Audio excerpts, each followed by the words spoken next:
राहें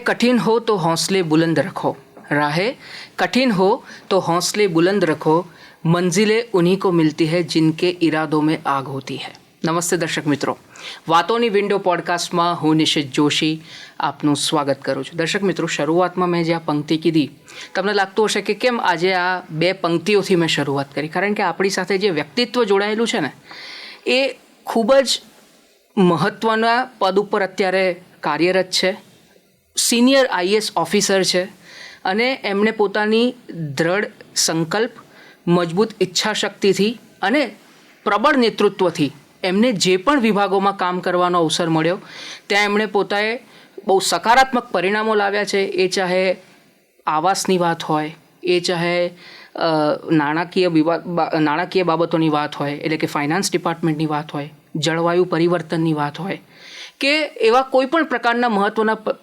હોદ્દા હોય, હાઉસિંગ કમિશનર તરીકે પણ એમને બહુ સરસ સકારાત્મક પરિણામો લાયક એમનું દૂરંદેશી નેતૃત્વ એ એમના જે કાર્ય છે એમાં છલકાતું હોય છે.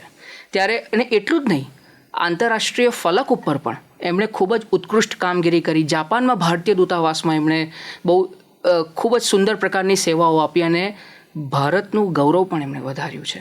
દર્શક મિત્રો, વધુ સમય ન લેતા આપણે સીધી વાત કરીએ 1996ની બેચના સિનિયર આઈએએસ ઓફિસર. હું વાત કરી રહ્યો છું વરિષ્ઠ સનદી અધિકારી મોના ખંધારની. આવો વાતોની વિન્ડો એમની સાથે ખોલીએ. મેડમ, સૌથી પહેલાં તો ખૂબ ખૂબ આભાર તમારો કે આટલી વ્યસ્તતામાંથી તમે આ સમય નીકાળ્યો વાતોની વિન્ડો પોડકાસ્ટ માટે. એના માટે ખૂબ ખૂબ આભાર પહેલાં તો આપનો. So pleasure is all mine and thank you very much for inviting me. જી મેમ, શરૂઆતથી જ શરૂ કરીએ કે 15મી ઓગસ્ટે જ આપનો જન્મ છે અને મુંબઈમાં થયો હતો આપનો જન્મ. જી. સ્વાભાવિક છે કે એક બિઝનેસમેન ફેમિલીમાંથી આપ આવો છો. મારે બીજી વાત તો કરવી જ છે કે આ જર્ની કેવી રીતે રહી, પણ દરેક બાળક હોય એ માતા પિતા જોડે વાતો કરતી હોય, માતા પિતા એને પ્રેમ કરતા હોય. તમારું બાળપણ કેવું હતું, કઈ રીતે તમારો એક ઉછેર થયો? મારો ઉછેર એક ઇગેલિટેરિયન પરિવારમાં થયો. ઇગેલિટેરિયન એટલા માટે કહીશ કારણ કે એમાં જે એક આપણે સામાજિક અલગ અલગ પ્રકારના પડાવ આપણે જોતા હોઈએ છીએ, અથવા તો એક સમાજમાં પહેલેથી જે પરસેપ્શન હોય કે દીકરી છે તો આવી રીતે હોવું જોઈએ, જેન્ડર ડિસ્ક્રિમિનેશન, જેન્ડર પરસેપ્શન. તો એવું મેં અમારા પરિવારમાં બિલકુલ અનુભવેલું નહોતું. ઇનફેક્ટ મારા પિતા, એમને દીકરીઓ એટલી વાલી, મારા એક ભાઈ છે ને એક બહેન છે, કે બધા એમને એવું કહેતા હતા કે કિશોરભાઈને દીકરીઓ ખોટની છે. તો અમારે ત્યાં ઉલટું જેન્ડર ડિસ્ક્રિમિનેશન હતું. મારા ભાઈને વધારે દાંટ પડતી હતી. તો એ બાળપણ મારું બહુ જ સારી રીતે, અને મારા માતા પણ ખૂબ સંવેદનશીલ હતા. અમને ખૂબ ટાઈમ આપ્યો. ક્યારે પણ મારા પર એવું એમણે પ્રેશર નહોતું કર્યું કે તમે ઘરનું કામ શીખો કે આ રીતે કરો, કે એમને મને પૂરેપૂરો સમય આપ્યો. મારે જે કોઈ પ્રવૃત્તિ કરવી હોય, મારે અભ્યાસ કરવો હોય કે મારી બીજી પણ એક્સ્ટ્રા કરિક્યુલર પ્રવૃત્તિઓમાં હું પહેલેથી, મને સંગીતનો, નૃત્યનો આવા શોખ હતા, પેઇન્ટિંગનો પણ હતો. તો એમણે મને પૂરેપૂરો સમય આપ્યો. એટલે મારું બાળપણ બહુ જ સારી રીતે, એની મારી જે યાદો છે એ બહુ જ સારી છે. પરંતુ જેમ જેમ હું મોટી થઈ અને જેમ જેમ સમાજને વધારે નજીકથી જોયો, ત્યારે મને ખ્યાલ આવ્યો, કારણ કે એક લાર્જર ફેમિલી હોય પછી બીજા પણ તમે જ્યારે સમાજમાં લોકોને મળો, ત્યારે મને ખ્યાલ આવ્યો કે ખરેખર સમાજમાં આ રીતનું પણ એક જેન્ડર પરસેપ્શન છે જેનો મેં અનુભવ નથી કર્યો. તો એક જેન્ડર પરસેપ્શન સિવાય પણ એક જે પેરેન્ટ સાથે, માતા પિતા સાથે, ઇવન ગ્રાન્ડ પેરેન્ટ સાથે એક મિત્ર તરીકેનો સંબંધ હતો. એમને જે કોઈ મનની વાત હોય એ કહી શકતા હતા. બિલકુલ. એવું નહોતું કે મોટા છે તો એને રિસ્પેક્ટ પૂરેપૂરું કરીએ, પણ જે કંઈ પણ મનમાં હોય એ કહી શકતા. સ્વતંત્રતા હતી. અને અમે એ પણ જોયું હતું કે ઘરમાં અમારા કોઈ હાઉસ હોલ્ડ હેલ્પ હોય એને પણ અમે ઘરમાં એક પરિવાર તરીકે જ દરજ્જો આપતા હતા. એટલે એ રીતે એક સંસ્કાર જે કહેવાય એ પહેલેથી એના સિંચન, કદાચ એ તમારા અત્યારના સ્વભાવમાં પણ રિફ્લેક્ટ થઈ રહ્યું છે. એકદમ શાલીનતા જે તમારા સ્વભાવમાં દેખાઈ રહી છે એ તમારા માતા પિતાના સંસ્કાર છે, ડેફિનેટલી એ કહી શકાય.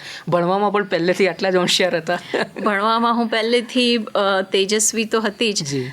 મારી જ્યારે 10th બોર્ડની એક્ઝામ હતી તો એ બોર્ડમાં મેં મારા જેટલી બોર્ડની સ્કૂલ્સ હોય એમાં ટોપ કરેલું. બરાબર છે. અને ભણવામાં મને ખૂબ મજા પણ આવતી હતી. મને સાયન્સ ખાસ કરીને ખૂબ ગમતું હતું, મેથ્સ પણ ખૂબ ગમતું હતું.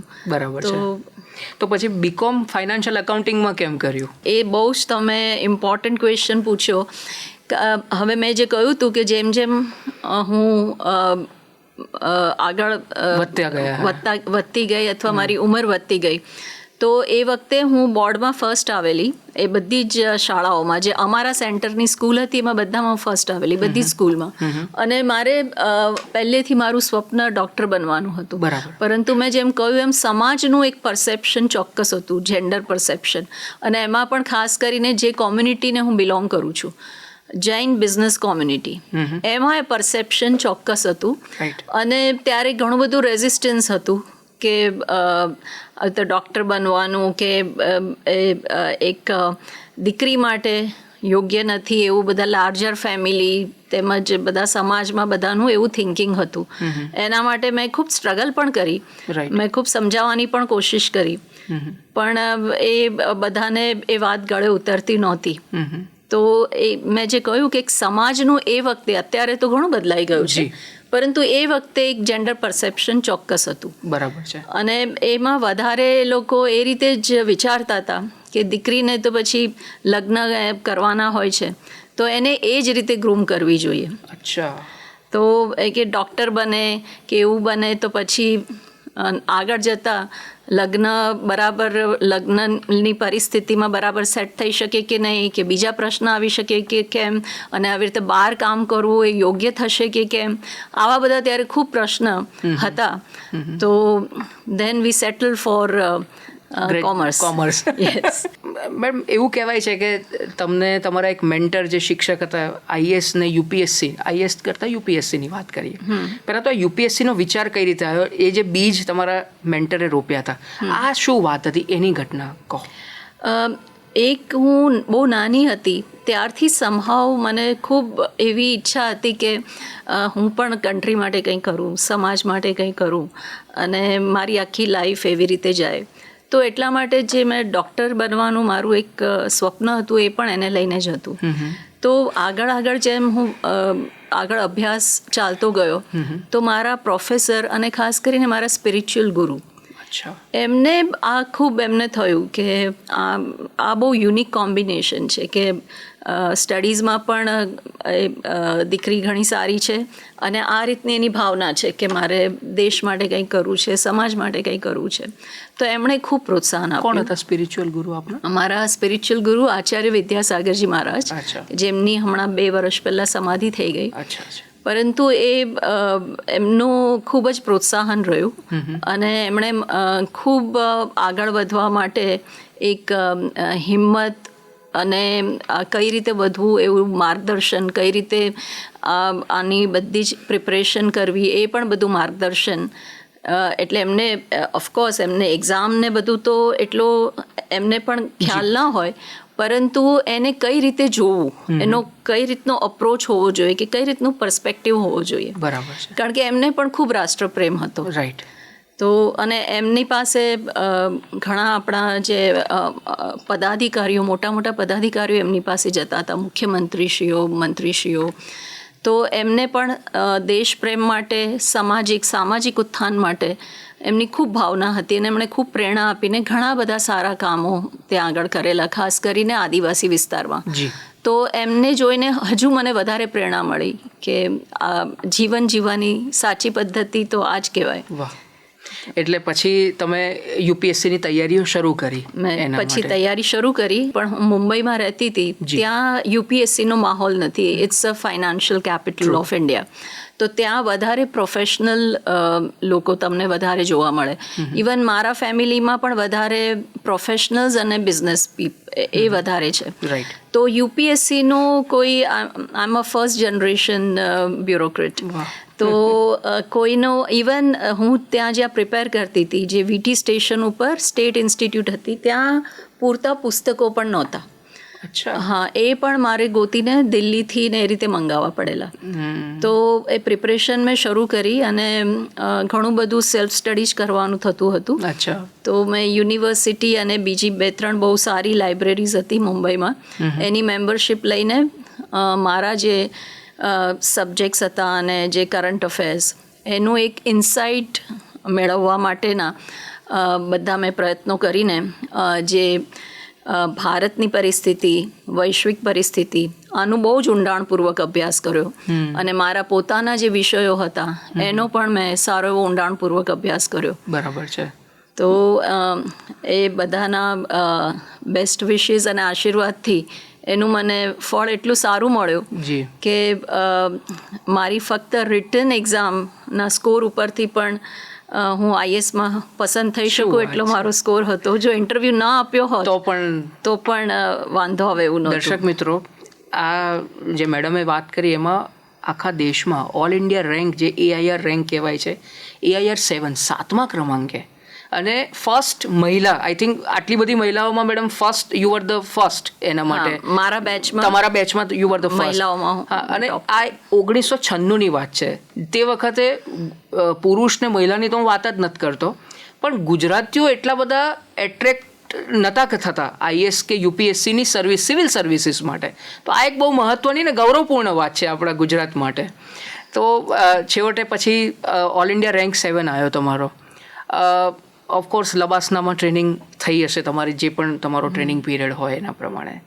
અને પછી તમને આસિસ્ટન્ટ કમિશનર તરીકે વલસાડમાં એક પોસ્ટિંગ મળે છે. પોસ્ટિંગ કરતાં એને પોસ્ટિંગ જ શબ્દ યુઝ કરી શકાય. Training field training. એ ટ્રેનિંગ કેવી હતી ને એમાં કેવા પ્રકારના અનુભવો થયા? એ ટ્રેનિંગ બહુ એક્સાઇટિંગ હતી, કારણ કે ફિલ્ડમાં પહેલી વાર તમે હાજર થાઓ અને પહેલી વાર તમે કલેક્ટરની કામગીરી, રેવન્યુ અધિકારીઓની કામગીરી, પોલીસની કામગીરી, વિકાસલક્ષી કામગીરી, આ બધુંનો પહેલી વાર તમે ફર્સ્ટ હેન્ડ અનુભવ લો છો. અને પહેલી વાર ગામમાં જઈને, કારણ કે હું મુંબઈ જેવા મેટ્રોપોલિસમાં મારો જન્મ ઉછેર બધું ત્યાં થયેલું, એટલે ગામોને જોઈને, ગામોમાં ચાલતી પરિસ્થિતિ, લોકોને કઈ જાતના પ્રશ્નો નડતા હોય છે અને કેવી પરિસ્થિતિનો એ લોકો સામનો કરતા હોય છે, આ બધું મને જાણકારી અને આનો જે ફર્સ્ટ હેન્ડ એક્સપિરિયન્સ થતો હતો એ મને એટલી બધી ઇન્સાઇટ આપતું હતું કે સમાજમાં ખરેખર કઈ જાતની પરિસ્થિતિ પ્રિવેલ કરે છે. બરાબર છે. તો આ એક બહુ જ યુનિક એક્સપિરિયન્સ. એની મને આજે પણ હું વિચારું તો એટલું સામે મને લાગે કે જાણે હું વલસાડમાં આજે પણ છું અને આ રીતે દ્રશ્ય ખડું થઈ જાય તમારા નજર સામે. બરાબર છે. પણ પછી વડોદરા આપનું પોસ્ટિંગ હતું. પહેલું પોસ્ટિંગ મારું બરોડામાં. એના વિશે વાત કરો. એ પોસ્ટિંગમાં બરોડા સિટીમાં, અને એ વખતે બધા જિલ્લાઓ ખૂબ મોટા હતા. મારું પોસ્ટિંગ પહેલું પ્રાંત અધિકારી તરીકેનું થયેલું, અને પ્રાંત બરોડા એ પણ એટલો મોટો હતો કે એમાં 5 તાલુકા હતા. આજે 5 તાલુકાઓના જિલ્લા હોય છે. બરાબર છે. તો એમાં બરોડા સિટી, બરોડા રૂરલ, કરજણ, પાદરા, સાવલી, આ 5 તાલુકા હતા. અને એ 5 તાલુકાની તાસીર અલગ અલગ હતી. સિટીની અલગ હતી, સાવલીની અલગ હતી, પાદરાની અલગ હતી, કરજણ, અને એમાં કંઈ ને કંઈ થતું રહેતું હતું. કોઈને કોઈ ચેલેન્જ આવતી જ રહેતી હતી કન્ટિન્યુઅસ. બરાબર છે. તો એમાં જે મારો લર્નિંગ એક્સપિરિયન્સ થયો એટલું મજબૂત ફાઉન્ડેશન થયું, કારણ કે એમાં મને બધી જ ટાઈપનું એક્સપોઝર મળ્યું. સિટીનું, ગ્રામ્ય વિસ્તારનું બધું જ એક્સપોઝર મળ્યું. અને ઇલેક્શન પણ મેં કરાવ્યું. એ ઇલેક્શનમાં પણ ત્યારે સયાજીગંજ જે 3rd લાર્જેસ્ટ કોન્સ્ટિટ્યુઅન્સી હતી. So it was like a comprehensive exposure. અને મને ખૂબ મજા આવી બરોડા કામ કરવા. એટલે તમે શરૂઆતનું પહેલું પોસ્ટિંગ તમે વડોદરામાં એ ગાળ્યો આખો સમય. તમારું ભણવાનું સ્ટોપ નથી થતું મેડમ. EMPA કરીને જે કોર્સ છે કે executive master of public administration in trade and finance, Syracuse university ન્યુયોર્કમાંથી. તો આ જે ટ્રેનિંગ છે એ કેટલી ઉપયોગી સાબિત થઈ તમારી? એ મને ખૂબ ઉપયોગી સાબિત થઈ, કારણ કે આ જે પબ્લિક એડમિનિસ્ટ્રેશન છે એનો જે આખો ઇકોનોમેટ્રિક્સનો બેઝ હોય છે, જે એવિડન્સ બેઝ પ્લાનિંગ, આપણે પોલિસી બનાવીએ તો બહુ સિસ્ટમેટિક પોલિસી કઈ રીતે બનાવવી જોઈએ, એનો એક આ બહુ મજબૂત પાયો હતો. બરાબર છે. એવિડન્સ બેઝ પ્લાનિંગ એટલે કે કોઈ પણ પોલિસી એમને ઓફિસમાં બેઠા બેઠા નહીં બનાવવી જોઈએ. બરાબર છે. એની શું ચેલેન્જ છે અને એનું જે આપણે સોલ્યુશન પ્રપોઝ કરી રહ્યા છીએ પોલિસી મારફતે, કોઈ પ્રોબ્લેમને આપણે પોલિસી મારફતે સોલ્વ કરવાની કોશિશ કરી રહ્યા છીએ. તો એ જે સોલ્યુશન આપણા મગજમાં છે એ ખરેખર એનું એવિડન્સ, એનો આપણી પાસે કેવા પુરાવા છે, એ ખરેખર સફળ થશે અને સફળ થાય તો કેવી પરિસ્થિતિમાં થાય, આનું જે બહુ સિસ્ટમેટિક થિંકિંગ કે આનો બહુ સિસ્ટમેટિક પાયો એ આ કોર્સથી નખાયો. બરાબર છે. અને મને આમ પણ ઇકોનોમિક્સમાં ખૂબ ઇન્ટરેસ્ટ હતો અને એની સાથે સાથે ટેકનોલોજીમાં પણ. એ વખતે પણ મેં કમ્પ્યુટર પ્રોગ્રામિંગમાં મારું જે ફાઇનલ ગ્રેજ્યુએશનના મારા સબ્જેક્ટ્સ હતા એ કમ્પ્યુટર પ્રોગ્રામિંગ અને ફાઇનાન્શિયલ અકાઉન્ટિંગ ને ઇકોનોમિક્સ હતા. અચ્છા. તો એનો પણ મને બેઝ ખૂબ કામમાં આવ્યો. એ કેટલો ટાઈમ તમે ત્યાં ન્યુયોર્કમાં હતા? એ ત્યાં હું 1 વર્ષ હતી અને પછી 1 વર્ષ હાર્વર્ડ યુનિવર્સિટીમાં હતી. એટલે એનો જ પ્રશ્ન છે, હાર્વર્ડ કેનેડી સ્કૂલમાં મેસન ફેલો તરીકે. આ મેસન ફેલો એટલે શું, પહેલાં તો આપણા દર્શકોને એ સમજાવીએ. અને ત્યાં તમે ઇકોનોમિક્સમાં માસ્ટર ઓફ પબ્લિક એડમિનિસ્ટ્રેશન કર્યું, તો આના વિશે થોડીક વાત કરો. મેસન ફેલોશિપ એ હાર્વર્ડ કેનેડી સ્કૂલનો બહુ પ્રેસ્ટિજિયસ પ્રોગ્રામ છે અને it is meant to groom leaders. એના માટેનો ખાસ પ્રોગ્રામ છે. બરાબર. એટલે એમાં જે કોર્સ રિલેટેડ જે MPAના કોર્સીસ ને એ બધું તો હોય જ, પણ એની સાથે સાથે જે આખા દુનિયામાંથી એ લોકો જે બહુ સારા લીડર્સ હોય એમને ઇન્વાઇટ કરે અને એમની સાથે અમારું ઘણું બધું ઇન્ટરેક્શન અને અલગ અલગ પ્રકારના જે એવા ચેલેન્જિંગ એપિસોડ્સ બન્યા હોય કોઈ કન્ટ્રીમાં કે ગ્લોબલ લેવલે, એનું અમને ડાયરેક્ટ એક્સપિરિયન્સ શેરિંગ થાય. બરાબર. અને એ મેસન પ્રોગ્રામ છે એમાં જે સિલેક્શન થાય એ પણ એવા જ વ્યક્તિઓનું થાય કે જેમાં એમને એવું લાગે કે આ ફ્યુચરના લીડર્સ છે. તો આખો ઇવન જે અમારા બેચમેટ્સ હતા એ લોકો પણ એટલી સારી એવી ફિલ્ડમાંથી આવતા હતા. અમુક કોઈ મિનિસ્ટર્સ હોય, અમુક સેન્ટ્રલ બેંકમાંથી આવતા હોય, અમુક ડિપ્લોમેટ હોય, અમુક એડમિનિસ્ટ્રેટર્સ હોય. આવું આખું મિક્સ એમના પાસેથી પણ અમને ઘણું એકબીજા પાસેથી શીખવા મળે. અને હાર્વર્ડમાં જે પ્રોફેસર્સ હતા એમની પાસેથી પણ એટલું બધું શીખવા મળે. એમાંથી નોબેલ લોરિએટ હતા ત્યાં ઇકોનોમિક્સમાં. તો એ બધા પાસેથી એટલું બધું સરસ એક્સપોજર આ મેસન ફેલોશિપમાં મને મળ્યું. અને એમાં તો ખાસ કરીને ઇવન બેઝિક નેગોસિએશન આ બધા જે હતા એના જે મોડ્યુલ્સ એ બહુ જ ઇન્ટરેસ્ટિંગ હતા. એનાથી સામેવાળાનો પર્સ્પેક્ટિવ તમારે સમજવો કેટલો ઇમ્પોર્ટન્ટ છે કે સો દેટ તમે કોઈ પણ ઓપોઝિશન હોય તમારી પ્રપોઝલ માટે, કોઈ તૈયાર ના હોય તો એને કઈ રીતે તમે તૈયાર કરી શકો, એને કઈ રીતે એનો અપ્રોચ કરવો જોઈએ, આ બધી બાબત તે અમને પ્રેક્ટિકલ એના મોડ્યુલ્સમાં બતાવતા હતા. એટલે એક બહુ વર્સેટાઇલ એક્સપિરિયન્સ તમને ત્યાં થયો. એટલે એવું કહી શકાય કે ગવર્નન્સ, પોલિસી મેકિંગ અને એડમિનિસ્ટ્રેશનનું સ્ટ્રોંગ ફાઉન્ડેશન તમને આ ટ્રેનિંગ પ્રોગ્રામથી મળ્યું. Yes, it is one of the best years of my life. Madam, તમે પછી તમારા કરિયરમાં થ્રુ આઉટ ધ કરિયર ઘણા બધા વિભાગોમાં કામ કર્યું. મારે હાઉસિંગ કમિશનર તરીકેનો જે તમારો જે ઇન્સિડન્ટ છે એ મારે અલગથી સાંભળવો છે. પણ ઓવરઓલ જો થરો જર્ની તમારી જોઈએ, એ બહુ ઘણી બધી ઓફકોર્સ ઓપોર્ચ્યુનિટીઝ પણ આવી હશે અને અમુક ચેલેન્જીસ પણ આવ્યા હશે દરેક. કારણ કે તમે આટલા ટોપ લેવલ ઉપર કામ કરતા હો એટલે ચેલેન્જીસ તો આવે ને આવે છે. એના માટે સાયન્સ ટેકનોલોજીની વાત હોય, રૂરલ ડેવલપમેન્ટની વાત હોય કે ફાઇનાન્સ ડિપાર્ટમેન્ટની વાત હોય, એક ડિપાર્ટમેન્ટ વિશે જો થોડી વાત કરો, એમાં કયા કયા ચેલેન્જીસ હતા ને એમાંથી તમે કઈ રીતે ઓવરકમ થયા, તો આ દર્શકોને ખૂબ જ જાણવું ગમશે. ચોક્કસ. આમ બહુ જ આ 30 વર્ષ લાંબી જર્ની છે. બિલકુલ. તો એમાં હું અમુક યુનિક એક્સપિરિયન્સ કહીશ. I mean I can just go on and on. હા please, we are ready to hear. પણ એમાંથી જે અમુક ઇમ્પોર્ટન્ટ એક્સપિરિયન્સ હતા એ જે શરૂઆતના ફિલ્ડ પોસ્ટિંગ્સ હતા કે જે મેં જિલ્લા વિકાસ અધિકારી તરીકે અને જિલ્લા કલેક્ટર તરીકે કર્યા. એના અમુક બહુ જ ઇન્ટરેસ્ટિંગ બાબતો એવી છે કે મને આજે પણ ઇન્સ્પાયર કરે છે. પ્લીઝ. તો એમાં ખાસ કરીને ડાંગમાં મારું જિલ્લા વિકાસ અધિકારી તરીકે પોસ્ટિંગ થયું બરોડા પછી. અને એ ટોટલી ટ્રાઇબલ જિલ્લો, 100% ટ્રાઇબલ જિલ્લો, એમાં કોઈ ઇન્ડસ્ટ્રી નહીં. જી. અને ટ્રાઇબલ ડેવલપમેન્ટ માટે ફંડ ઘણું મળે પણ ત્યાં શું કરવું એ જ ખબર ના પડે. કારણ કે એમાં એ લોકોને ખાલી શેરડી કાપતા જ આવડતું હતું. અને જેણે પણ ટ્રાય કરેલી એને ઘણા પ્રોબ્લેમ થયેલા.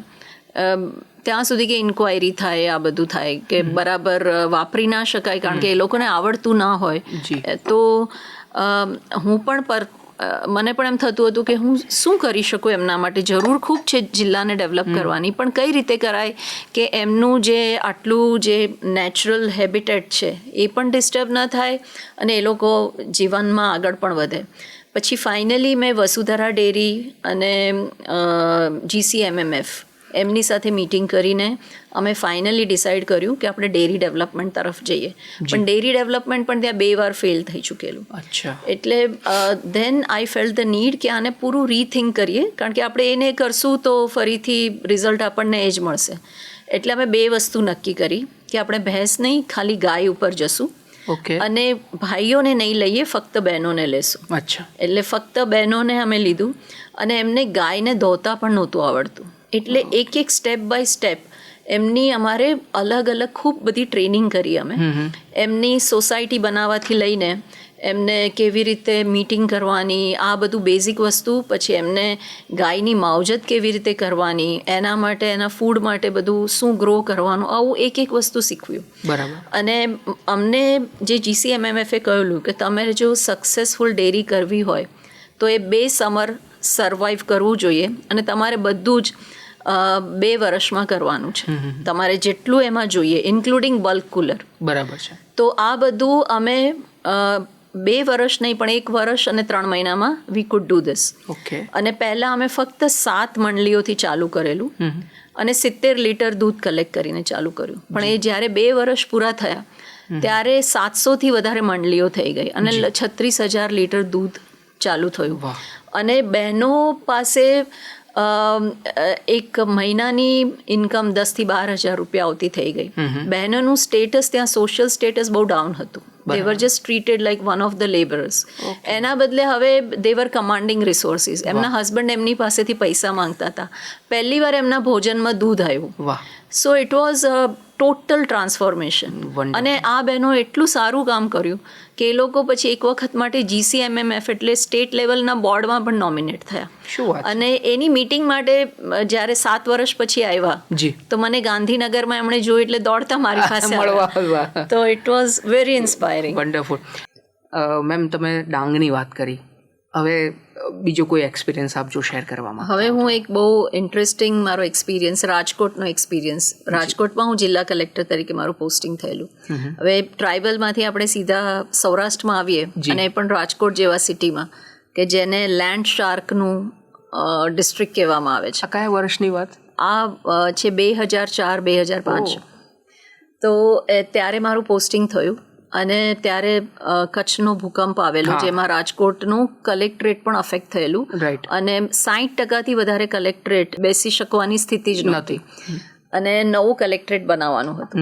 હવે અમે જમીન ગોતવા નીકળ્યા તો ફક્ત ને ફક્ત 7 ગુંઠા જમીન હતી, સરકારી જમીન. એટલે અમને કહેવામાં આવ્યું કે તમે સિટીની બહાર કલેક્ટરેટ બનાવો. બરાબર. મને લાગ્યું આનો તો કોઈ મતલબ નથી. તમારું જ્યારે એનું સેન્ટરમાં જો કલેક્ટરેટ ના હોય તો કોઈ મતલબ નથી. પછી મેં જોયું તો એટલી બધી સરકારી જમીન બધી જ પ્રોબ્લેમમાં હતી, ડિસ્પ્યુટમાં હતી સારી એવી. અને એમાં પણ પાછળ મેં જોયું તો મારી કોર્ટમાં બહુ મોટા મોટા વકીલો, સુપ્રીમ કોર્ટમાંથી વકીલો આવીને પ્લીડ કરતા હતા. એટલે એટલા મોટા મોટા લોકો એ જમીનના ઝઘડામાં હતા. પણ એ પછી એક કેસ એટલો બધો કોમ્પ્લિકેટેડ હતો.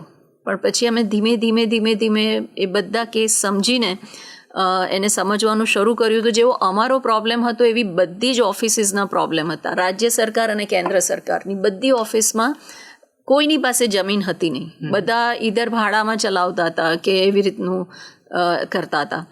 પછી ધીમે ધીમે આટલી બધી ડિસ્પ્યુટેડ લેન્ડમાંથી અમે એક પછી એક લેવાની ચાલુ કરી. અને એક ડિસ્પ્યુટ એવો હતો, એમાં બહુ જ સારી વચ્ચોવચ્ચ સિટીની વચ્ચોવચ્ચ જમીન, જેના ફરતા 3 જગ્યાએ એમના રોડ હતા, એમાં એનો 25 વર્ષથી ડિસ્પ્યુટ ચાલતો હતો. તો એમાં ખાસ કરીને જે ટ્રસ્ટની માલિકી ઓરિજિનલી હતી એમને અમે બોલાવ્યા અને એમને કહ્યું કે જો તમારું ટ્રસ્ટ તમે સરકારને સપોર્ટ કરશો તો જ રહી શકશે, નહીંતર નહીં રહી શકે. તમે સરકારની તરફેણમાં આવો તો હું તમને બાંહેધરી આપું છું કે તમારું ટ્રસ્ટ અમે ક્યારે બી ડિસ્ટર્બ નહીં કરીએ, આ ખૂણો તમારા માટે રહેશે જ. તો એ સરકારની તરફેણમાં આવ્યા અને જે એમાં 3-4 બહુ મોટી પાર્ટી ઇન્વોલ્વ હતી. એમનું અમે નક્કી કર્યું કે આપણે શુક્રવારે કરીએ, કારણ કે શનિ રવિની રજા પણ મળી જાય એમને. અને એમણે બધું લખાણ સરકારની ફેવરમાં કરીને આપ્યું. અમે એમને લેખિતમાં બાંહેધરી આપી અને પછી અમે તરત એનો કબજો લઈને ત્યાં આગળ જે અમારે કન્સ્ટ્રક્શન કરવાનું હતું એ શરૂ કરી દીધું. અને આમ જે રાજકોટનું અત્યારનું કલેક્ટરેટ છે એ આ રીતે એના માટે જમીન મેળવીને અમે કામ શરૂ કર્યું.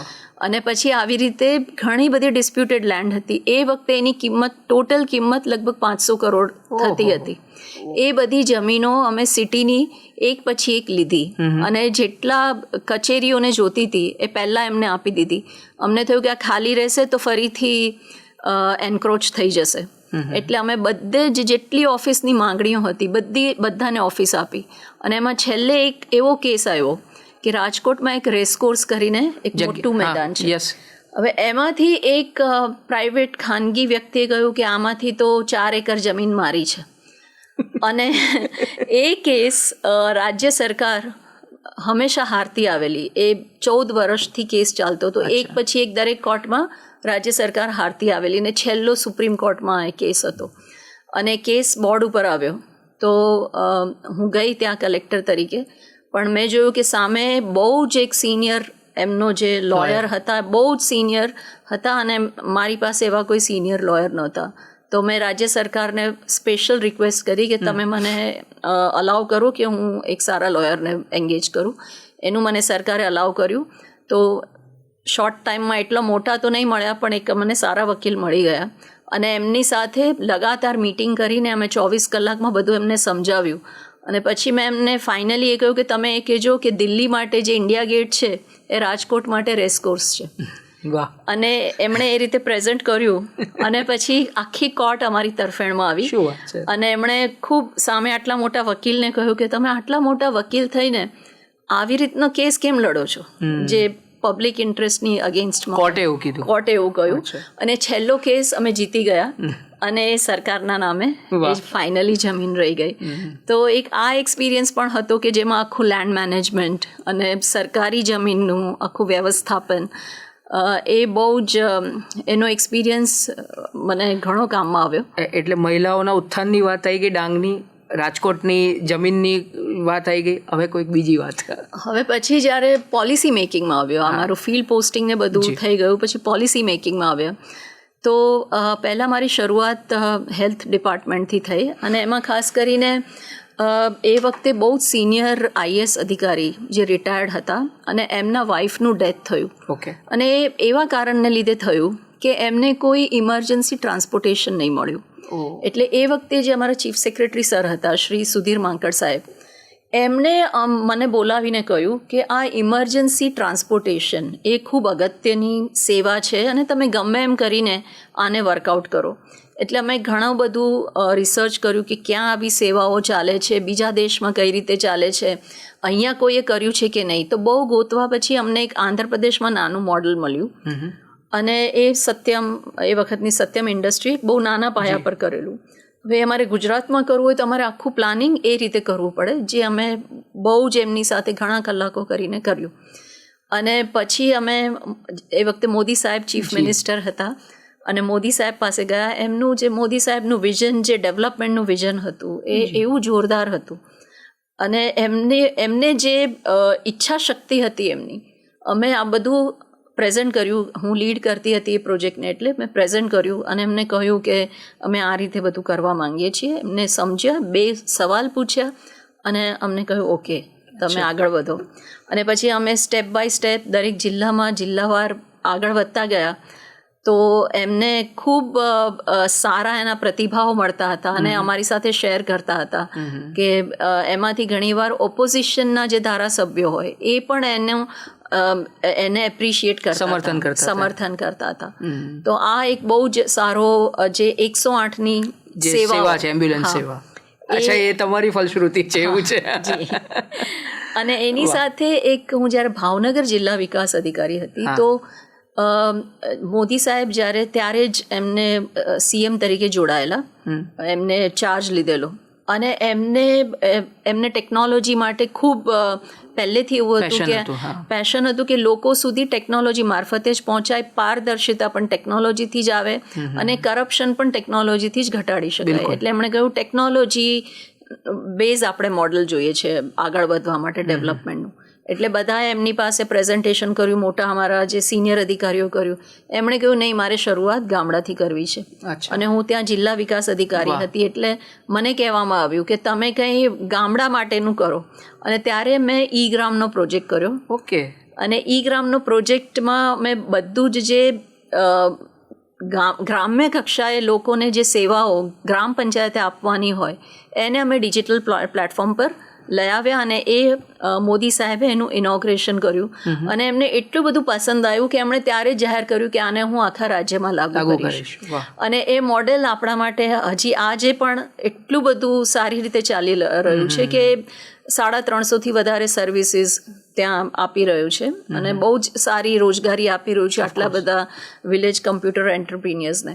તો આજે એ બધા પ્રોજેક્ટને આટલી સારી રીતે ચાલતા જોઉં તો મને ખૂબ સંતોષ થાય. અને આ રીતે પોલિસી મેકિંગનો પણ બહુ જ સારો અનુભવ મળ્યો. પછી મારું આરોગ્ય વિભાગમાં કામગીરી મોદી સાહેબને ખૂબ એપ્રિશિએટ કરી અને એમણે મને કહ્યું કે તમને કયું સેક્ટર ગમે છે કામ કરવા માટે. તો મેં કહ્યું કે મને નાણાં વિભાગમાં કામ કરવું ગમે કારણ કે અર્થશાસ્ત્ર મારો પ્રિય વિષય છે. તો મારું ત્યારે પોસ્ટિંગ નાણાં વિભાગમાં થયેલું અને ત્યારે એમાં પણ ઘણું અગત્યના બજેટ રિલેટેડ અને બીજા બધા એક્સપોઝર મને મળેલા. વાહ. એટલે કહેવાય ને કે જો દૂરંદેશી નેતૃત્વ હોય તો કેવા સકારાત્મક પરિણામો મળી શકતા હોય છે એ રાજ્યને અને જનતાને ફાઇનલી. એ ચાહે છેવાડાનો જે માનવી છે એને પણ એ વસ્તુ લાગુ પડે છે તો એનાથી એના જીવનમાં પણ એક આમૂલ પરિવર્તન આવતું હોય છે. મેડમ બહુ મહત્વની વાત કરીને, બહુ ઇન્ટરેસ્ટિંગ, લોકોને પણ આ તમારા જે આ પ્રસંગો છે એ ગમશે. ચોક્કસ. હાઉસિંગ કમિશનર તરીકે જે તમારી જે કામગીરી, ઉત્કૃષ્ટ કામગીરી છે એના વિશે થોડી વિગતે વાત કરો કારણ કે આની ઉપર બહુ બધા લોકો ચર્ચા કરે છે અને એ શું થયું હતું ને એમાં કેવા પ્રકારનું પરિવર્તન આવ્યું. એકચ્યુઅલી આ બહુ જ અગત્યની આખી બાબત છે એટલા માટે કારણ કે મેં એને પહેલેથી જોયેલું. હું જ્યારે નાણાં વિભાગમાં હતી ત્યારે મોદી સાહેબ કરપ્શનના સખત વિરોધી અને એમને બહુ ઝડપથી દેશને, રાજ્યને વિકાસ તરફ લઈ જવો હતો, એટલું બધું એમનામાં પેશન હતું. તો એમણે જ્યારે હાઉસિંગ બોર્ડને જોયું, હાઉસિંગ બોર્ડ એ વખતે લગભગ 2007માં એ કરપ્શનનું પીક હતું. અચ્છા. એમાં એટલું બધું કરપ્શન હતું કે એની જમીનો બધા પચાવી પાડે, એમાં જે બધા લોકોને ઘર માટે હપ્તાથી લોન આપી હોય તો બધા મળીને લોન લે નહીં, બધા લોન ભરપાઈ થઈ નહીં હોય, ખૂબ નુકસાનમાં ચાલે. એટલે મોદી સાહેબે ખૂબ એમને દુઃખ થતું હતું જોઈને. એમ કહ્યું કે આને બંધ કરી, આને ચલાવાય નહીં, આટલું ખરાબ, એટલું બધું ખરાબ હતું કે એ વખતે કોર્ટમાંથી નોટિસ આવેલી કે જપ્તીની નોટિસ આવી હતી કારણ કે પોતાના જે કમિટમેન્ટ મીટ નહોતું કરી શકતું એટલે જપ્તીની નોટિસ આવી ગઈ હતી. એટલે મોદી સાહેબ એ વખતે નિર્ણય કર્યો કે આવું ઓર્ગેનાઇઝેશન ચલાવાય નહીં અને એ ઓર્ગેનાઇઝેશન બંધ થયું. પણ એની સાથે એનો એક ફોલઆઉટ એ આવ્યો કે જે પ્રાઇવેટ ડેવલપર્સ હતા એમણે એમનો ફોકસ તો ફક્ત ને ફક્ત હાઈ એન્ડ હાઉસિંગમાં હોય. તો એક થોડો એમાં વેક્યુમ ક્રિએટ થાય અને એ મોદી સાહેબના ધ્યાને આવ્યું અને એમને એમ થયું કે નહીં, આપણે ઘર તો લોકોને બનાવીને આપવા આપવા છે, જોઈએ. પણ આપણે આવા નથી આપવા જેવું હાઉસિંગ બોર્ડ પહેલાં આપતું હતું એ પ્રકારે નહીં. આપણે એમાં આમૂલચૂલ પરિવર્તન કરવું છે. એમનું વિઝન તે એ વખતે વખતે હતું કે આપણે એવું કરીએ કે લોકોને ક્વોલિટીવાળું મળે, જેવું પ્રાઇવેટ ડેવલપર્સ આપે છે એવું જ આ લોકોને પણ એવું જ મળવું જોઈએ, ભલે નાનું મળે પણ એવું મળે. જી. અને એના માટે આખી પોલિસી કે માળખું કેવી રીતે ગોઠવવું એની મથામણમાં હતા. અને એમણે, હું જ્યારે ફાઇનાન્સમાં બજેટ બનાવતી હતી ત્યારે અમને બોલાવીને કહ્યું કે તમે આવું એક હાઉસિંગ માટેનો પ્રોજેક્ટ તૈયાર કરો. અને પછી હું અભ્યાસ માટે યુએસ જતી રહી. જ્યારે હું યુએસથી પાછી આવી ત્યારે મને મારા ધ્યાનમાં આવ્યું મીટિંગમાં કે હજી પણ એ મથામણ ચાલી જ રહી છે. આટલે 2 વર્ષમાં હજી માળખું બની શક્યું નથી. અને પછી ત્યારે 1-2 મોટા કન્સલ્ટન્ટને પણ ઇન્વાઇટ કરવામાં આવ્યા કે સ્ટડી કરીને રિપોર્ટ આપે. અને મોદી સાહેબને એ વખતે એમને સીએમ સાહેબને એવું હતું કે નહીં, આ તો હવે કરવું જ છે અને ઝડપથી કરવું છે. એટલે પછી, અને ત્યારે હાઉસિંગ ડિપાર્ટમેન્ટ જેવું પણ કંઈ જ કરતા કંઈ હતું ને, હાઉસિંગ માટે કોઈ સરકારમાં કંઈ રહ્યું નહોતું કારણ કે હાઉસિંગ બોર્ડ તો બંધ થઈ ગયું. એટલે પછી એ વખતે મને હાઉસિંગ સેક્રેટરી તરીકે મારું પ્રમોશન થયું, સેક્રેટરીમાં આવી એટલે. તો હાઉસિંગ સેક્રેટરી તો હું બની પણ કોઈ સ્ટાફ નહોતો, એટલે પહેલાં તો મારે રિક્રુટ કરવાનું થયું. પછી મેં અલગ અલગ જગ્યાએ જઈને એનો અભ્યાસ કર્યો કે બાકી જગ્યાએ શું થઈ રહ્યું છે, ઇવન ઇન્ટરનેશનલ અભ્યાસ પણ કર્યો. પછી અભ્યાસ કરીને જ્યારે મેં પોતે મારો રિપોર્ટ બનાવ્યો ત્યારે મને એટલું એમાં મોદી સાહેબનું વિઝન ત્યારે હું બહુ સ્પષ્ટ રીતે સમજી શકી, કારણ કે હાઉસિંગથી કેટલો ફરક પડે છે એના મેં જે તમને કહ્યું એવિડન્સ બેઝ પ્લાનિંગ, તો એમાં એ હતું કે હાઉસિંગ સેક્ટર એવું છે કે એમાં ડાયરેક્ટ, ઇનડાયરેક્ટ અને ઇન્ડ્યુસ્ડ એટલું બધું એમ્પ્લોયમેન્ટ જનરેટ થાય છે અને ઇકોનોમીને એટલું બૂસ્ટ મળે છે. તો ઇકોનોમીની વાત થઈ, પણ જે પરિવારને હાઉસિંગ મળે છે એનું સ્વાસ્થ્ય સુધરી જાય છે પરિવારનું, પછી એના બાળકોનું એજ્યુકેશન સુધરી જાય છે, એમનું સેનિટેશન સુધરી જાય છે અને ઓવરઓલ નેબરહુડ સુધરી જાય છે. હોલિસ્ટિક ડેવલપમેન્ટની જે વાત છે. બિલકુલ. એટલે મને થયું કે તો પોલિસીમાં આ બધું જ આવી જવું જોઈએ. એટલે પછી મેં પોલિસીનું ફ્રેમવર્ક બનાવવાનું શરૂ કર્યું અને એમાં બધી અલગ અલગ પ્રકારની, દરેક પ્રકારની પોલિસી, એટલે રીડેવલપમેન્ટની પોલિસી, અફોર્ડેબલ હાઉસિંગની પોલિસી, સ્લમ રીડેવલપમેન્ટની પોલિસી, આ બધું જ લઈને સિટી રિજ્યુવિનેશનની પોલિસી, આ આખું ફ્રેમવર્ક લઈને હું મોદી સાહેબ પાસે અમે પ્રેઝન્ટ કરવા ગયા. તો મારું મોડલ, કારણ કે મેં મુંબઈનું પણ જોયેલું સ્લમ રિહેબિલિટેશન, એ સક્સેસફુલ નહોતું થઈ શક્યું, એના અમુક કારણો હતા. એટલે એમાં જે એના ફેલિયરના રીઝન હતા એ ગોતીને મેં એ કાઢીને અલગ પ્રકારની પોલિસી મેં રજૂ કરી. તો મોદી સાહેબને પણ એ ધ્યાનમાં હતું કે આપણે આ રીતે કર્યું, એ તરત સમજી શક્યા. પરંતુ ઘણા બધાને એવું જ થાય કે નહીં, મુંબઈથી તમે શું વિશેષ કરશો.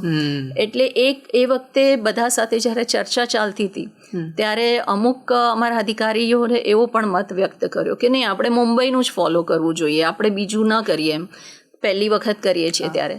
પણ હું બહુ જ કન્વિન્સ્ડ હતી. અને એ મોદી સાહેબનું એ જે વિઝન છે કે એમને મારા જેવા એ વખતે કમ્પેરેટિવલી જુનિયર ઓફિસરની પોલિસીમાં આટલો વિશ્વાસ મૂક્યો કે જ્યારે બીજાને એવું થતું હતું કે નહીં મુંબઈનું જ ફોલો કરવું જોઈએ, પણ એમણે કહ્યું કે નહીં, આ પોલિસી બરાબર છે. અચ્છા.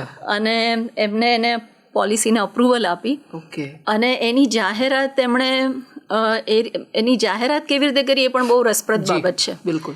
એમની પહેલાં એક જગ્યાએ એમની વિઝિટ હતી રાજકોટમાં, કે તો એમ પહેલાં નક્કી થયું કે ત્યાંથી જાહેરાત કરશે. તો એમને કીધું કે બધું જ પ્રેસ રિલીઝ મોકલી દેજો. પછી એ ઉતર્યા અને એમ કીધું નહીં, બધું પાછી લઈ લો, નહીં જાહેરાત થાય. પછી બીજી જગ્યાએ દક્ષિણ ગુજરાતમાં પ્રવાસ દરમિયાન નક્કી થયું કે ત્યાંથી જાહેરાત કરશે. પછી ત્યાં પહોંચ્યા પછી પણ એમણે કહ્યું કે નહીં જાહેરાત થાય. એટલે મારી તો, મને ઘણીવાર બધા મને હાસ્યાસ્પદ રીતે જોતા હતા કે તમે આ કર્યું, કરતા તો છે નહીં, જાહેરાત થઈ નથી રહી. પણ પછી મોદી સાહેબ જ્યારે દિલ્હી ગયા ત્યાંથી એમણે જાહેરાત કરી અને એમને 50 લાખ આવાસની જાહેરાત કરી.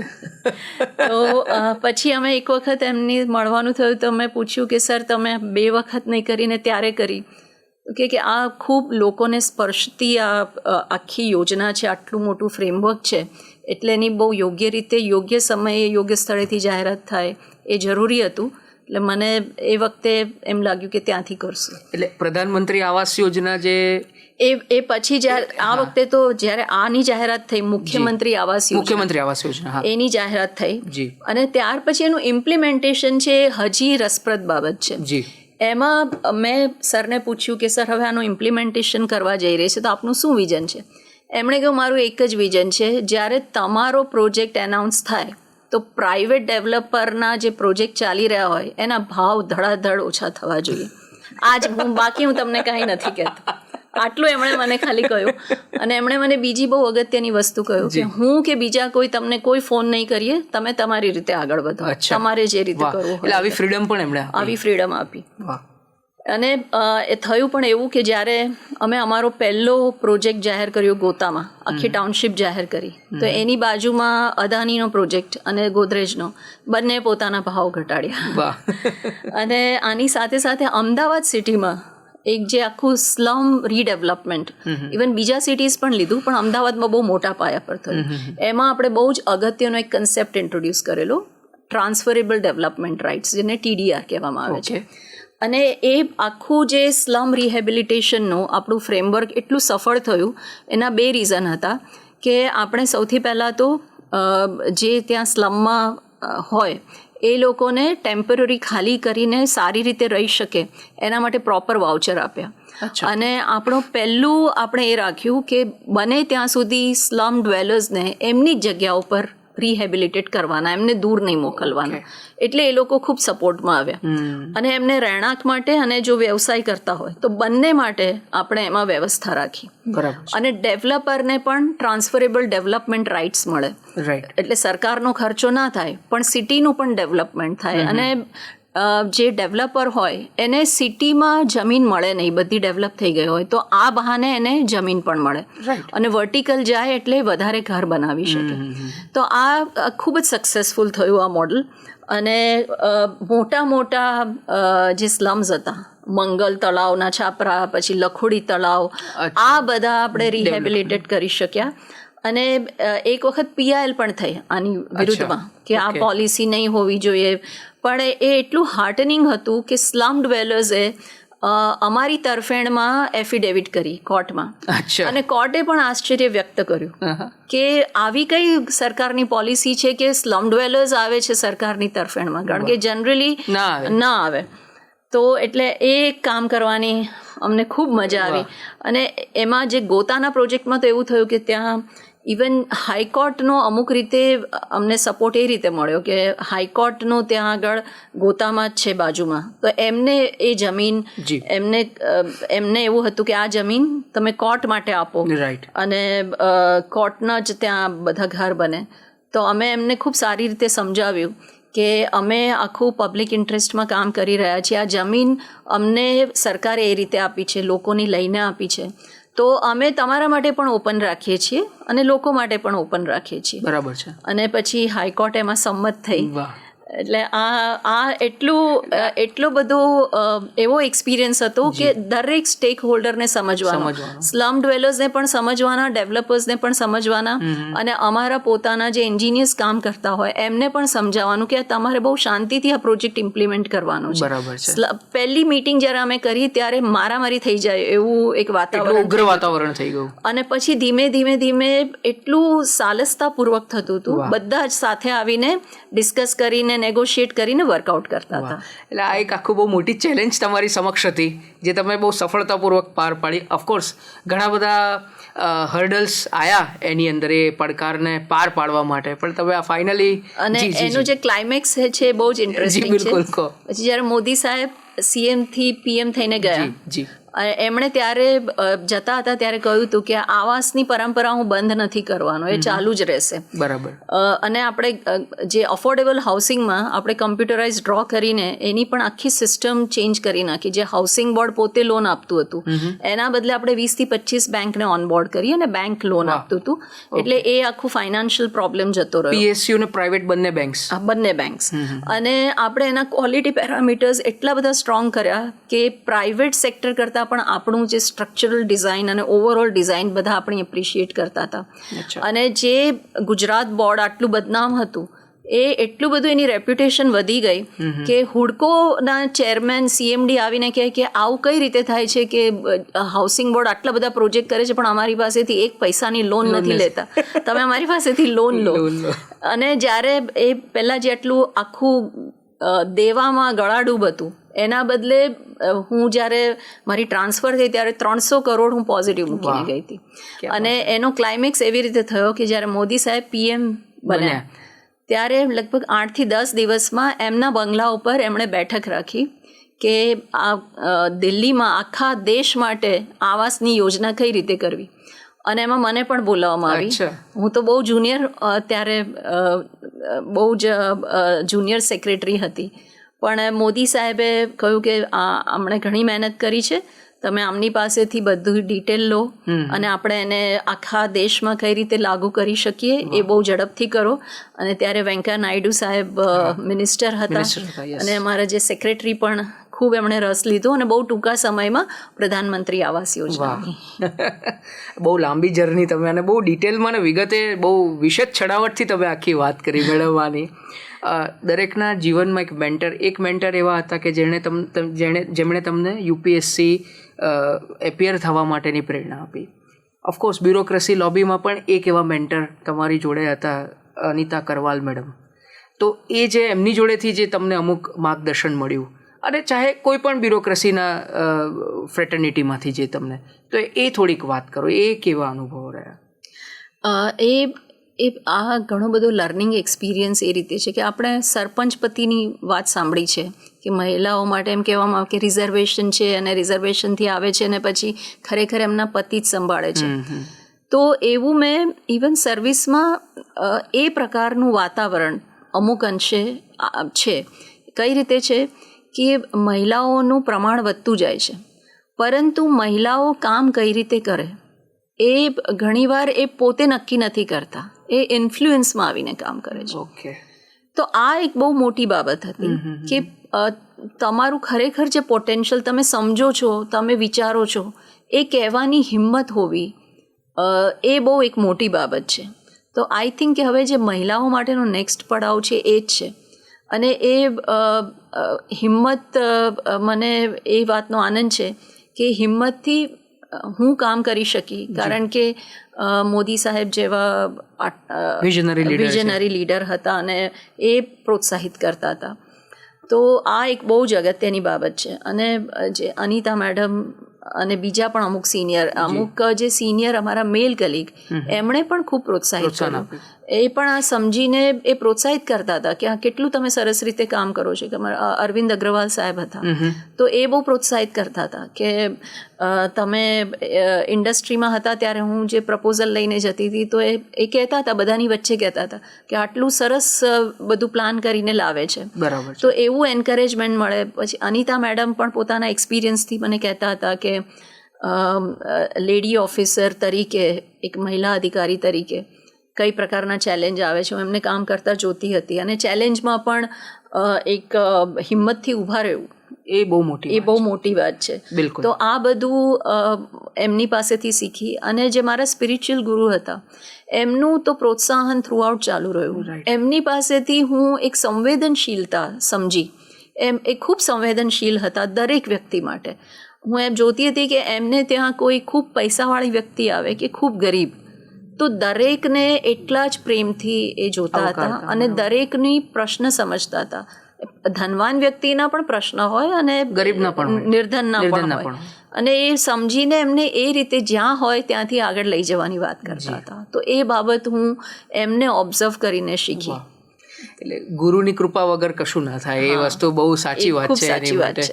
તો મેડમ, હવે તો આ તો તમે જે તમારા થ્રુઆઉટ કરિયરમાં જે રાજ્ય સરકારમાં જે રીતની સેવા આપી, ગુજરાત કેડરમાં તમને અલોટ થઈ, એટલે આંતરરાષ્ટ્રીય ફલક ઉપર પણ તમે બહુ સારું ઉત્કૃષ્ટ કામ કર્યું છે, એની થોડીક વાત કરવી છે. હું પહેલાં વાત કરીશ જાપાનની, ટોક્યોમાં એટલે ભારતીય દૂતાવાસમાં આપે જે ફરજ બજાવી, મિનિસ્ટર ઇકોનોમિક્સ એન્ડ કોમર્સ. પહેલાં તો આ શું છે, આ સરળ ભાષામાં આપણે આપણા દર્શકોને સમજાવીએ કેવા પ્રકારની કામગીરી થઈ અને એના કેવા પરિમાણો અને પરિણામો આવ્યા. ભારતીય દૂતાવાસ અલગ અલગ પ્રકારની કામગીરી કરતું હોય છે અને સ્ટાફ વાઇઝ જોઈએ તો જાપાન એ બધા ભારતીય દૂતાવાસમાં 7મા ક્રમાંક પર આવે છે અને એમાં જે અલગ અલગ પ્રકારની કામગીરી કરતું હોય છે, એક ઇકોનોમિક જે રિલેશન્સ હોય, પછી ટ્રેડના રિલેશન્સ હોય, કલ્ચરલ રિલેશન્સ હોય, આ ઉપરાંત એજ્યુકેશન રિલેટેડ રિલેશન્સ હોય, રિસર્ચ ડેવલપમેન્ટના રિલેશન્સ હોય. તો એના માટે અલગ અલગ ઓફિસર્સ, એનો કેવો સ્કોપ છે એ પ્રમાણે ગવર્મેન્ટ પોસ્ટિંગ આપતી હોય છે. આ મિનિસ્ટર ઇકોનોમિક એન્ડ કોમર્સ એ બહુ સિનિયર લેવલની પોસ્ટ છે, એમ્બેસેડર પછી નેક્સ્ટ લેવલની પોસ્ટ છે. આ ઉપરાંત ત્યાં બીજા counsellor, first secretary, second secretary, એટલે અલગ અલગ પ્રકારના જે કામગીરી હોય એના માટે એક એને લીડ કરવાવાળા ઓફિસર હોય.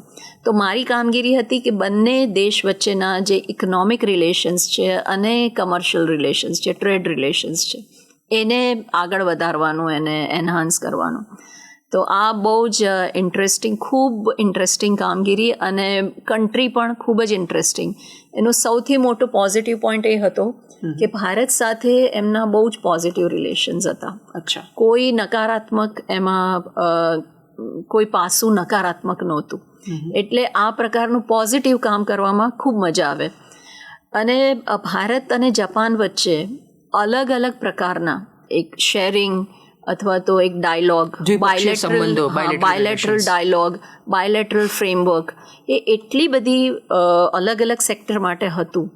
ટેલિકોમ માટે હતું, ઇલેક્ટ્રોનિક્સ માટે હતું, આ જે સેન્ટ્રલ બેંક હતું, ફાઇનાન્સનું મેક્રો ઇકોનોમિક ફ્રેમવર્ક હતું. આ ઉપરાંત જાયકા, ઇન્ડિયા એ વખતે હાઈએસ્ટ બાયલેટરલ લોન જાયકા પાસેથી લેતું હતું અને એમાં બહુ ઇમ્પોર્ટન્ટ પ્રોજેક્ટ્સ અપ્રૂવ થયેલા. એમાં bullet train is one of that. પછી આપણા જે ડેડિકેટેડ ફ્રેટ કોરિડોર, એ બધા જાયકાના ફંડમાંથી, અમુક જે મેટ્રોઝ એ પણ જાયકાના ફંડમાંથી અપ્રૂવ થયેલા. બીજા પણ જે એન્વાયરમેન્ટ રિલેટેડ પ્રોજેક્ટ્સ જાયકાના ફંડમાંથી અપ્રૂવ થયેલા. ઇન્ફ્રાસ્ટ્રક્ચરના, અર્બન ઇન્ફ્રાસ્ટ્રક્ચરના પ્રોજેક્ટ્સ થયેલા. તો એ રીતે બહુ જ અગત્યનું હતું. અને મને આટલા બધા energy related, power related, petrochemicals related, industry related ઘણું બધું ઇન્વેસ્ટમેન્ટ, જાપાન એ જે ટોપ 10 ઇન્વેસ્ટર્સમાં આવે છે ઇન્ડિયામાં. અને ડાયરેક્ટ આપણે ગણીએ છીએ, પણ એ બીજી કન્ટ્રી થ્રુ ગણીએ તો ઓર ઉપર આવે છે. રાઈટ. એટલે જાપાન સાથે કામ કરવાનો એટલો બધો મોટો સ્કોપ હતો. અને I think I didn't leave anything કે કોઈ મારા ધ્યાનથી બહાર રહી જાય. અને એના માટે એના જાપાનના જે રિજિયન્સ હતા અલગ અલગ, એમાં પણ વિઝિટ કરીને બધાને ઇન્ડિયાનું શું ગ્રોથ પર્સ્પેક્ટિવ છે, ભારતનો શું ગ્રોથ પર્સ્પેક્ટિવ છે, એની સમજ આપવી અને એમની સાથે કલ્ચરલ કનેક્ટ પણ કરતા જવું. એ એમનું જે જાપાન સાથેનું રિલેશનશિપ છે ને, એ it's like a marriage. Okay. એટલે લોંગ ટર્મ છે. એને એ મેરેજનું રિલેશન બિલ્ડ કરવામાં પણ ટાઈમ લાગે. આપણે પહેલાં ગોળ ધાણા ખાય, પછી સગાઈ થાય, પછી લગ્ન થાય. તો એવું જ એમની, અને પછી લાંબો સમય રહે. રાઈટ. એટલે એમની સાથેના રિલેશન પણ એવા હતા. એમને કલ્ચરલી પણ કમ્ફર્ટ એક હોય અને એમને એમ હોય કે નહીં, આ માઇન્ડસેટ પણ આપણું મેચ થાય છે. તો આવું બધું એમને, અને મેં જોયું કે આપણા કલ્ચર ને એમના કલ્ચર વચ્ચે ઘણી સિમિલારિટી, ઘણું બધું આપણા કલ્ચરમાંથી એમાં ગયું હતું. બિલકુલ બિલકુલ. તો એને બધું એને ધ્યાનમાં રાખીને અમે જે આખા ઇકોનોમિક રિલેશન્સ અને કમર્શિયલ રિલેશન્સ એને ઘણા આગળ લઈ જઈ શક્યા. અને એ વખતે જ કોવિડ આવેલો અને ત્યાર પછી મોદી, 2020. હા, હું 2019 થી 2022 સુધી હતી. બરાબર. તો કોવિડ પછી મોદી સાહેબ આખી બહુ જ મોટી PLIની પોલિસી લાવેલા, પ્રોડક્ટ લિંક ઇન્સેન્ટિવ. એમાં એક સેમી કન્ડક્ટર બહુ જ મોટો કોમ્પોનન્ટ હતો. મારો આ જ પ્રશ્ન હતો. હવે તમે કહો આની વિશે કઈ રીતે આવ્યું આખું? તો એ જ્યારે આખી એ બાકી તો બધું પ્રોડક્ટ લિંક ઇન્સેન્ટિવ હતું કે પ્રોડક્ટ તમે બનાવો પછી તમને એમાં જે કંઈ ટેક્સમાં બેનિફિટ કે ઇન્સેન્ટિવ મળે. ખાલી સેમી કન્ડક્ટર એક સેગમેન્ટ એવું હતું કે કેપિટલ ઇન્ટેન્સિવ પોલિસી હતી. અપફ્રન્ટ આપણે એમને કેપિટલમાં સપોર્ટ આપી રહ્યા હતા પારી પાસુ બેઝિસ ઉપર. તો આ પોલિસી ત્યારે જ આવેલી. અને જાપાનમાં સેમી કન્ડક્ટર માટે એમનું આખું જે ક્યુશુ આઇલેન્ડ અને એ રિજિયન બહુ જ જાણીતું છે. તો એમાં જે ફુકુઓકા કરીને ત્યાં આગળ સિટી અને આ આખું જે રિજિયન છે, તો મેં જાપાનમાં ટોક્યો અને આજુબાજુ તો એ લોકોના પોલિસી સમજાવી, પણ ત્યાં પણ જઈને સમજાવી અને પોલિસી પર અમારા ઘણા બધા ડિસ્કશન થયા. અને એમાંથી અમે જે 3-4 કંપનીઝ ગવર્મેન્ટ ઓફ ઇન્ડિયા સાથે મળીને શોર્ટલિસ્ટ કરેલી, એના અમે ચેરમેન અને સીઈઓ સાથે ઘણી બધી મીટિંગ કરી. અને એમાંથી એક રેનેસાસ છે જે આજે CG સેમીના ટેકનોલોજી પાર્ટનર છે. તો એને આઈ કુડ બ્રિંગ ધેમ આ જે આખી પોલિસી સમજીને આ રીતે આખું થયું પછી. અને અહીંયા આવીને પણ જ્યારે મારું DSTમાં ડિપાર્ટમેન્ટ ઓફ સાયન્સ એન્ડ ટેકનોલોજીમાં જ્યારે પોસ્ટિંગ થયું, તો એ સેમી કન્ડક્ટર કોઈ પણ નવું સેક્ટર સેટઅપ કરવું ઇટ્સ ઓલવેઝ ચેલેન્જિંગ. અને એમાં પણ સેમી કન્ડક્ટર જેવું સેક્ટર જે વેરી વેરી ટેકનોલોજીકલી એડવાન્સ્ડ, આખું નેક્સ્ટ લેવલનું, આપણું જે સૌથી એડવાન્સ હોય એનાથી પણ એ બહુ જ વધારે એડવાન્સ. અને એમની રિક્વાયરમેન્ટ પણ એવી હતી, એવરી ડે ચેલેન્જીસ આવતી હતી. અને જ્યારે અમે કોર્ડિનેટ કરતા હતા, તો હું જ્યારે એ કમિટી કોર્ડિનેશન માટે બોલાવતી હતી, તો મોર દેન 75 offices of central government and state government use to B in my committee. અચ્છા. અને એમાં ડિસ્ટ્રિક્ટમાંથી પણ ડિસ્ટ્રિક્ટ કલેક્ટર, ઇવન ઘણીવાર પોલીસ અને એ લોકો હાજર રહેતા હતા. બાકી પાવર માટે કસ્ટમ્સ સાથે, RBI સાથે, ડિપાર્ટમેન્ટ ઓફ રેવન્યુ સાથે, મિનિસ્ટ્રી ઓફ કોમર્સ સાથે, મેટી સાથે તો ખરું જ.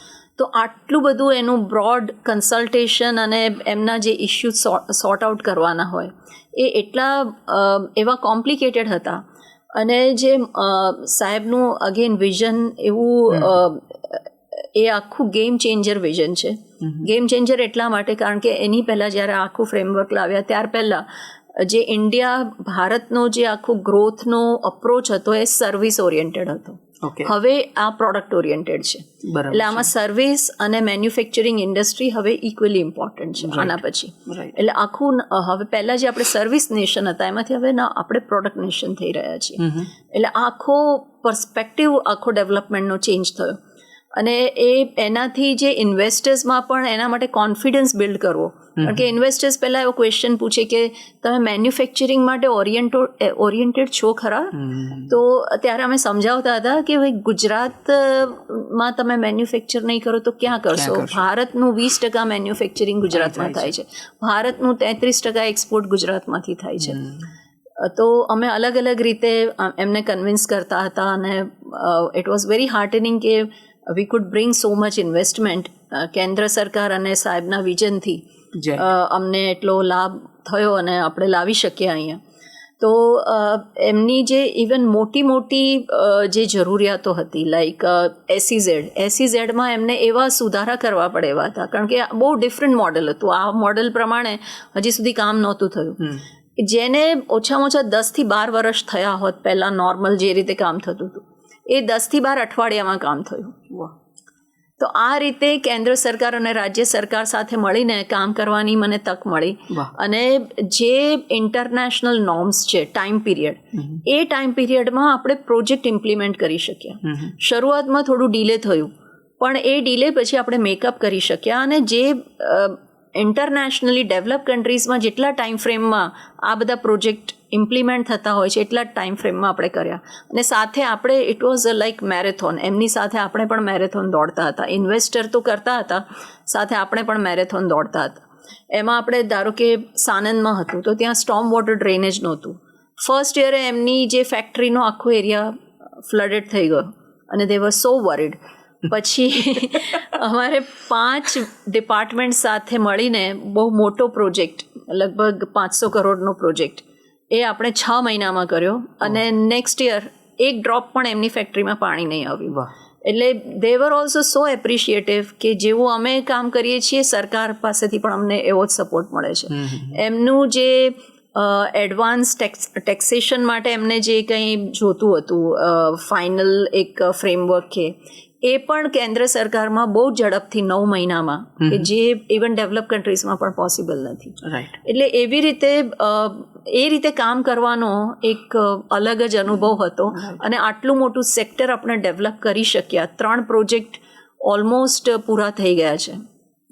અને ચોથો જે ટાટાનો બહુ મોટો ફેબ પ્રોજેક્ટ છે એ પણ બરાબર ટાઈમલાઈન પ્રમાણે ચાલી રહ્યો છે. અને એમાં પણ એટલી બધી કોમ્પ્લેક્સિટીઝ હતી, એમને પાવર, પાણી બધું 100% રિડન્ડન્સી સાથે જોઈએ. તો એનો સોર્સ પણ અલગ હોવો જોઈએ અને ડિસ્ટ્રીબ્યુશન કરનારા પણ બે અલગ અલગ હોવા જોઈએ. બિલકુલ. એકમો બંને અલગ અલગ હોવા જોઈએ. તો આ બધું જ પ્લાન કરીને એન્શ્યોર કરવાનું ઇટ વોઝ રિયલી ચેલેન્જિંગ અને ખૂબ મને એમાં ખૂબ પોતાને પણ શીખવા મળ્યું. બહુ જ મેટિક્યુલસલી આખું ડિઝાઇન થયેલું છે ને ઇન્ફ્રાસ્ટ્રક્ચર આખું ડેવલપ થયેલું છે એની અંદર.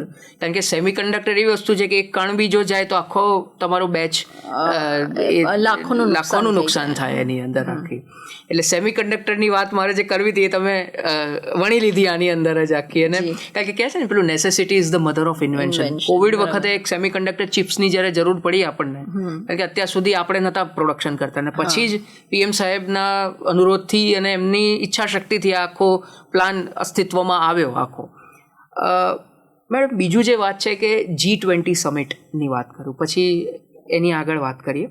હવે એમાં વિમેન્સ ડેવલપમેન્ટની વાત નહીં પણ વિમેન લેડ ડેવલપમેન્ટની વાત હતી, અને તમને નોડલ ઓફિસર તરીકે એક તક મળી ત્યારે કામ કરવાની. તો એ અનુભવ અને એમાંથી કેવા પ્રકારની બાબતો શીખવા મળી? G20નો અનુભવ ખૂબ સારો હતો. અને એમાં ગુજરાતમાં મેક્ઝિમમ નંબર ઓફ ઇવેન્ટ્સ આપવામાં આવેલી. બરાબર. તો એની હું નોડલ અધિકારી તરીકે મને રાજ્ય સરકારે નિયુક્ત કરેલી. અને એમાં ખાસ કરીને 3 મિનિસ્ટેરિયલ ઇવેન્ટ થયેલી. બરાબર. જેમાં એક ફાઇનાન્સ મિનિસ્ટર અને સેન્ટ્રલ બેંકના ગવર્નરની જોઈન્ટ ઇવેન્ટ, એક હેલ્થ મિનિસ્ટર્સની ઇવેન્ટ, અને એક જે વિમેન લેડ ડેવલપમેન્ટની આપણે વાત કરી એના મિનિસ્ટર્સની ઇવેન્ટ.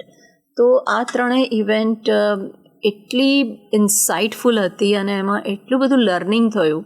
અને એના જે બધા ડિસ્કશનના પોઈન્ટ્સ હતા કે કઈ રીતે આટલા બધા કન્ટ્રીઝ એક મત થાય છે અને એક પ્લેટફોર્મ પર આવીને એક નિર્ણય ઉપર આવે છે અને એને આગળ કઈ રીતે વધવું, અને એના માટે જે ફેસિલિટેટ કરવાનું અને બીજી રીતે જે કન્સર્ન મિનિસ્ટ્રી હોય એને બધો જ સપોર્ટ રાજ્ય સરકાર તરફથી કરવાનો, આ એક બહુ ઇમ્પોર્ટન્ટ કામ હતું. એનો ખાલી એક નાનો એક્સપિરિયન્સ આપીશ. આપણે મોદી સરકારનું અગેન મોદી સાહેબનું ખૂબ આના માટે પણ વિઝન હતું અને એમણે 2-3 એવી નવી શરૂઆત આ G20માં કરી. હવે એ G20માં નવી શરૂઆત કરવી ખૂબ ડિફિકલ્ટ છે, કારણ કે એક તો આટલું મલ્ટીલેટરલ આખું ફોરમ છે અને એમાં નેક્સ્ટ પ્રેસિડેન્સી બ્રાઝિલની હતી, તો એ પણ તૈયાર થવું જોઈએ એના માટે, બીજા બધા એને કન્ટિન્યુ કરવા તૈયાર થવું જોઈએ. તો આપણે જોઈએ છીએ કે એન્વાયરમેન્ટને લીધે એટલા બધા ડિઝાસ્ટરના જે પ્રસંગો બનતા હોય છે, તો ડિઝાસ્ટર મેનેજમેન્ટનું એક સ્પેશિયલ ગ્રુપ મોદી સાહેબે સજેસ્ટ કરેલું. અને એના માટે બધા એક અસમંજસ હતું કે આને આગળ કરવું કે નહીં, અને એ અહીંયા આગળ લાવવામાં આવ્યું. તો એક અમારા માટે ચેલેન્જ થઈ ગઈ કે એનું અમે એ રીતે એને પ્રેઝન્ટ કરીએ કે આ લોકોનું માઇન્ડ પોઝિટિવ થઈ જાય એના માટે. તો આપણે એમને સ્પેશિયલ ફ્લાઇટ કરીને બધું અરેન્જ કરીને એમને ખાસ કચ્છ લઈ ગયા. અને કચ્છમાં આપણે રિહેબિલિટેશન બધું બતાવ્યું અને સ્મૃતિવન લઈ ગયા. સ્મૃતિવનની એમણે વિઝિટ કરી. આ બધું જ્યારે એમણે કર્યું તો એમને એકદમ થયું કે નહીં, આ તો ખરેખર કરવું જોઈએ. જ્યારે એમણે કચ્છનું જે ડિવાસ્ટેટિંગ આખું જે વિનાશ થયેલો અને ત્યાર પછી જે રીતે કચ્છ એની જે સ્મૃતિવન તૈયાર કરવામાં આવ્યું, ત્યાં જવું ગમે છે. એટલે રણોત્સવની વાત હોય કે બીજા કોઈ પણ પ્રકારના જે ડેસ્ટિનેશન્સ ત્યાં ઓપન થયા છે એની માટેની. બરાબર. એટલે તમે બહુ મહત્વની ભૂમિકા નોડલ ઓફિસર તરીકે તમારી રહી, ચેલેન્જિંગ રહી, અને એ પણ તમે બહુ સરળતાપૂર્વક. અને એક બીજું એમણે જે નવી શરૂઆત કરી એ જે એમના પ્રિન્સિપાલ સાયન્ટિફિક એડવાઇઝર, ઓકે, એ બધા G20 કન્ટ્રીઝના એમનું એક ફોરમ એ આપણી G20 પ્રેસિડેન્સીમાં થયું અને એનું પણ ગુજરાતને આપવામાં આવ્યું.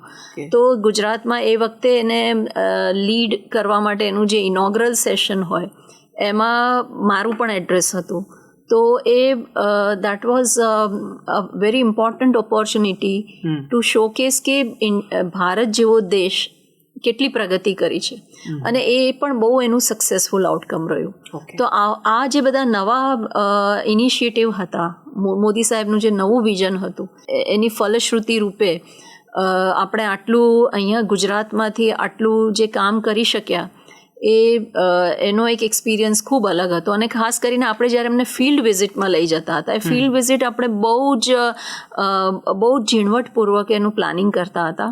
અને જે સબ્જેક્ટ હોય અને જે સબ્જેક્ટ તરફ આપણી પ્રેસિડેન્સીમાં આપણે એમને લઈ જવા માંગતા હોય એના રિલેટેડ ફિલ્ડ વિઝિટ કરવી. તો ધારો કે એનર્જીનું હતું તો આપણે એમને મોઢેરા સન ટેમ્પલ લઈ ગયા આખું, અને ત્યાં એમને પેલું સોલર વિલેજ પણ બતાવ્યું. તો એ બતાવ્યું તો એ એમને બધાને ખૂબ એ લોકો એપ્રિશિએટ કર્યું. એવી રીતે આપણે જ્યારે અર્બન ડેવલપમેન્ટનું હતું ત્યારે આપણે એમને સાબરમતી રિવરફ્રન્ટ ઉપર આખી એમની ભોજનની વ્યવસ્થા કરીને એ આખું ડેવલપમેન્ટ બતાવ્યું. અને આ જે હાઉસિંગની વાત કરી એ એમને બતાવ્યું. તો એની પણ બહુ સારી ઇફેક્ટ થઈ. આપણે જ્યારે વોટર સપ્લાય રિલેટેડ અથવા તો ઇરિગેશન અને આ બધું જ આનું એક ગ્રુપ હતું, તો એમાં આપણે જ્યારે એમને નર્મદાનો આખો પ્રોજેક્ટ સમજાવ્યો કે કેવી રીતે ગુજરાત આખું ટ્રાન્સફોર્મ થયું આખી નર્મદાની યોજનાના લીધે.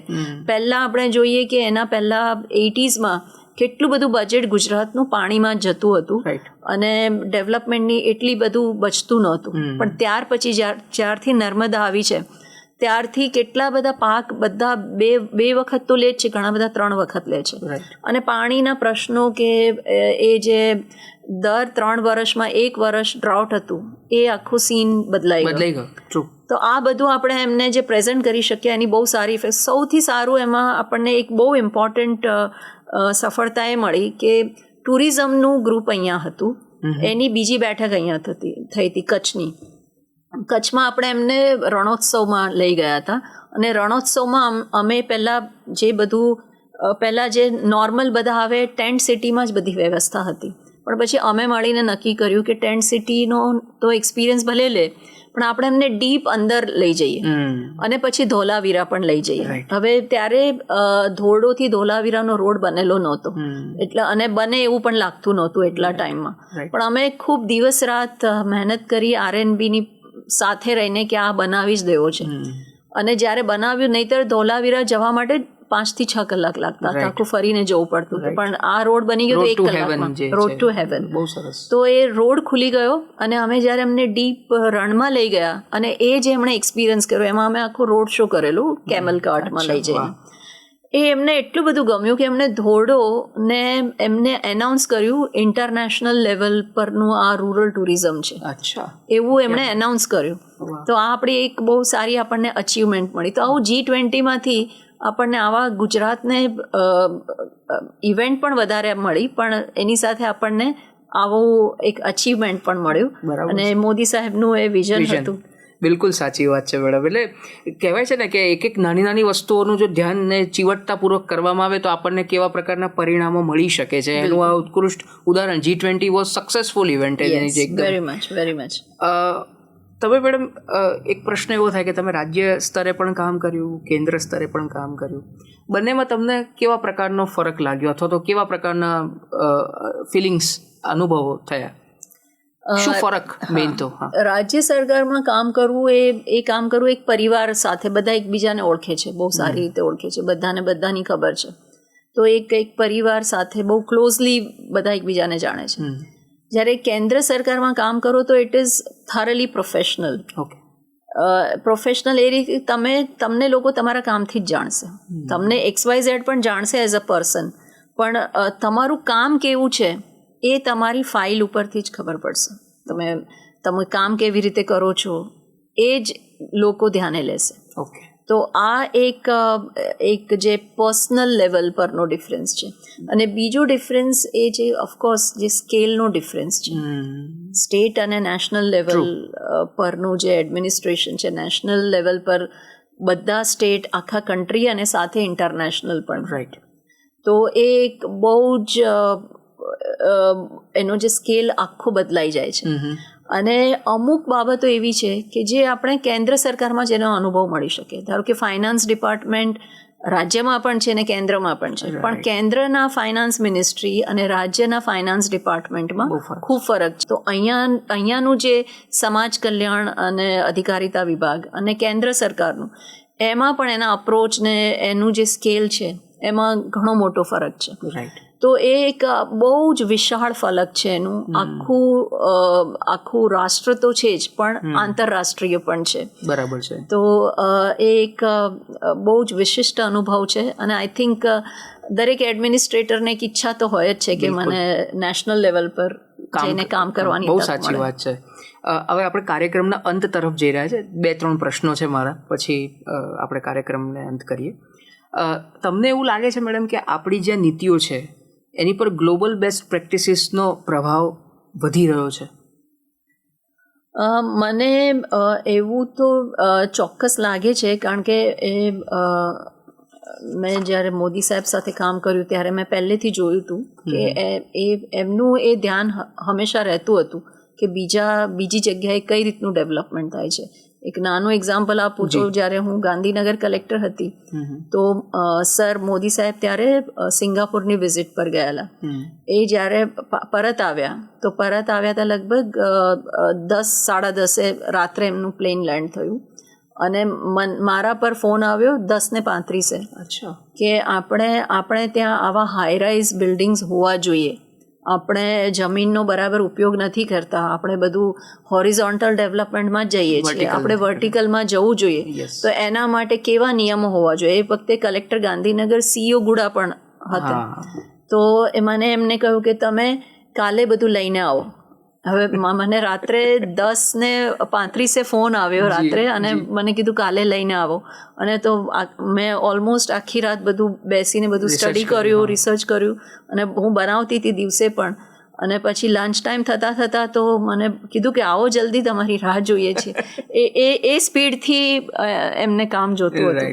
તો એનું ઇન્ફ્લુઅન્સ તો એક દ્રષ્ટિ છે. જેમ કે આપણે ગિફ્ટ સિટીને જોઈએ તો એ પણ ઇન્ટરનેશનલ ફાઇનાન્શિયલ સેન્ટર આપણે લંડનમાં જોયા હોય કે હોંગકોંગમાં જોયું હોય, તો એ દ્રષ્ટિ છે. પણ એને એમને બેઠું આપણે નહીં લઈ શકીએ. આપણે એને આપણી રિક્વાયરમેન્ટ, આપણા સ્ટેજ પ્રમાણે આપણે આગળ વધશું.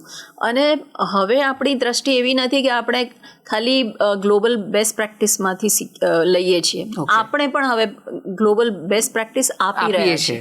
અને એ જે ઇન્ડિયા સ્ટેક છે એ એક એવી જ બેસ્ટ પ્રેક્ટિસ. ઇવન જાપાનમાં બધા મને પૂછતા હતા, હું જ્યારે ગઈ તો મને કે તમે ઇન્ડિયા સ્ટેક વિશે બતાવો, ઇન્ડિયા સ્ટેક શું છે, એમાં શું થાય છે, જે આધારવાળું કામ થયું છે.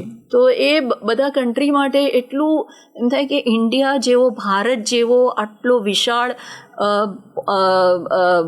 પોપ્યુલેશનવાળો દેશ અને ડેમોક્રેસી, લોકશાહી, એ આવું કામ કરી શકે, આટલું બધું કામ કરી શકે કે એમાં 99%થી વધારે લોકો પાસે યુનિક આધાર નંબર હોય. બિલકુલ સાચી. તો આપણે એ સ્ટેજ ક્રોસ કરી ગયા છીએ કે આપણે ખાલી શીખતા નથી, આપણે લોકોને શીખવાડીએ પણ છીએ. અને એક બહુ સારો આપણો સંગમ છે. અને આખું જે મેં એ પણ જોયું, મેં જાપાનમાં કામ કરેલું, એટલે કે એમને મોદી સાહેબના વિઝનથી ખાલી એવું નથી કે ભારતના જે એડમિનિસ્ટ્રેટરમાં આટલો ફરક થયો, ઇવન જે ડિપ્લોમેટ્સ છે એ લોકોના પણ કામકાજમાં ધરમૂળથી ફરક થઈ ગયો. એ લોકો પહેલાં બહુ જ કન્વેન્શનલ રીતે કામ કરતા હતા, પણ હવે એમને બી પ્રોએક્ટિવ બનીને કામ કરવાનું, અને કેવી રીતે ભારતના સંબંધો બીજા બધા સાથે સુધરે અને ભારતનું યોગદાન કેવી રીતે વધે, એ તરફ બધાની દ્રષ્ટિ ગઈ. તો હું જાપાનમાં ભલે બાયલેટરલ જોતી હતી, પણ ત્યારે ઇવન મલ્ટીલેટરલ, પછી આપણે જે ક્વોડ, ભારત, જાપાન, ઓસ્ટ્રેલિયા અને અમેરિકા, એનું બધું એ વખતે થયેલું. અને મોદી સાહેબ ત્યાં આવેલા. તો એ મલ્ટીલેટરલિઝમનો પણ મને ત્યારે અનુભવ થયો, અને મેં પ્રત્યક્ષ જોયું કે ભારત કઈ રીતે પોતાનું યોગદાન વધારતું જાય છે. અને મોદી સાહેબે એ વખતે કન્સેપ્ટ આપેલો, જાપાન, ઓસ્ટ્રેલિયા અને ઇન્ડિયા, એનો જય કરીને કન્સેપ્ટ આપ્યો. તો આ રીતે એટલે આપણે ભારત ખાલી શીખતું નથી પણ શીખવાડે છે. એ તમે જે ગ્લોબલ બેસ્ટ પ્રેક્ટિસીસની વાત કરી. મેડમ, બીજી જે વાત છે કે બીજો એક પ્રશ્ન છે કે જેમ કે પુઅર વર્ગ છે, એટલે કે ગરીબ વર્ગ છે અને વંચિત વર્ગ છે. હવે એના સુધી સરકારી યોજનાઓને સકારાત્મક રીતે અને સારી રીતે પહોંચે તો એના માટે કેવા પ્રકારની રણનીતિ આપની દ્રષ્ટિએ અપનાવવી જોઈએ? એના માટે જે રણનીતિ છે એ આપણે જેમ પહેલાં ચર્ચા કરીએ એ રીતે કે ટ્રાન્સપેરન્ટ રીતે, પારદર્શક રીતે ટેકનોલોજીનો ઉપયોગ કરીને એમની સાથે ડાયરેક્ટ સીધો સંપર્ક બરાબર છે, એ ખૂબ જરૂરી છે. બરાબર. વચ્ચે થ્રુ થઈને પ્રિન્સિપાલ એજન્ટ જેટલું આપણે કાઢી શકીએ એટલું આપણે વધારે એફિશિયન્ટલી એમના સુધી પહોંચી શકીએ અને એમની જરૂરિયાત સમજીને આપણે કરી શકીએ. બરાબર છે. ત્યાં અમે એક સેન્ટ્રલ બેંક ડિજિટલ કરન્સી આધારિત જે પબ્લિક ડિસ્ટ્રીબ્યુશન સિસ્ટમ લાગુ કરી એનો પાયલટ લોન્ચ કર્યો ઓનરેબલ યુનિયન હોમ મિનિસ્ટરે. તો એ જ દિશામાં એક બહુ જ અગત્યનું કદમ એ રીતે છે કે લાભાર્થીઓને સીધો આખી યોજનાની વિગત એમના વોલેટમાં મળે અને એમનો આ યોજનાને એમણે કઈ રીતે અમલ કરવો છે એનો કંટ્રોલ એમની પાસે રહે અને સાથે રાજ્ય સરકારનો પણ એટલો સંપર્ક રહે કે રાજ્ય સરકાર જે આશયથી એમને જે લાભ આપવા માંગે છે એ લાભ એ કઈ રીતે લઈ શકે સારામાં સારી રીતે. બરાબર છે. એ રિમોટ કંટ્રોલ અમે એમના હાથમાં આપ્યો. બરાબર છે. તો આઈ થિંક આ એક બેસ્ટ વે છે. જી.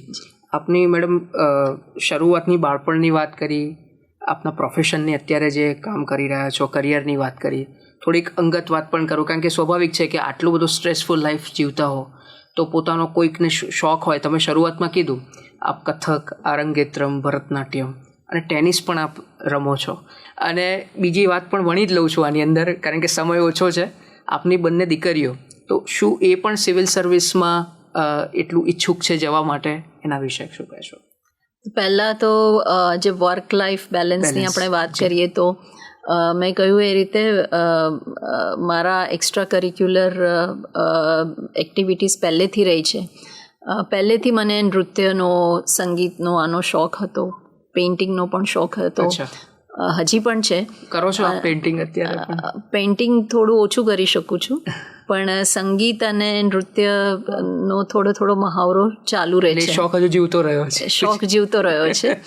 અને એની સાથે ધીમે ધીમે તમે જે સ્ટ્રેસની વાત કરી તો ધીમે ધીમે પહેલેથી પણ મને સ્પિરિચ્યુઅલિઝમ પણ ખૂબ આકર્ષિત કરતું હતું. એટલા જ મારા જે સ્પિરિચ્યુઅલ ગુરુથી પણ હું એટલા માટે પ્રભાવિત છું કે ખૂબ એમનામાં સ્પિરિચ્યુઅલિટી એટલી બધી એમનામાં ભરેલી હતી. એમનું જીવન આખું સ્પિરિચ્યુઅલ હતું.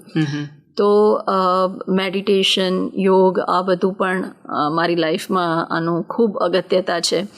અને અમુક રીતે જે આપણે નોન વાયોલન્સ કહીએ કે દરેક જીવ પ્રત્યે સંવેદનશીલ રહેવું એ પણ એક વે ઓફ લાઈફ. જૈનિઝમમાં તો એની બહુ સારી રીતે વાત થાય છે. બિલકુલ.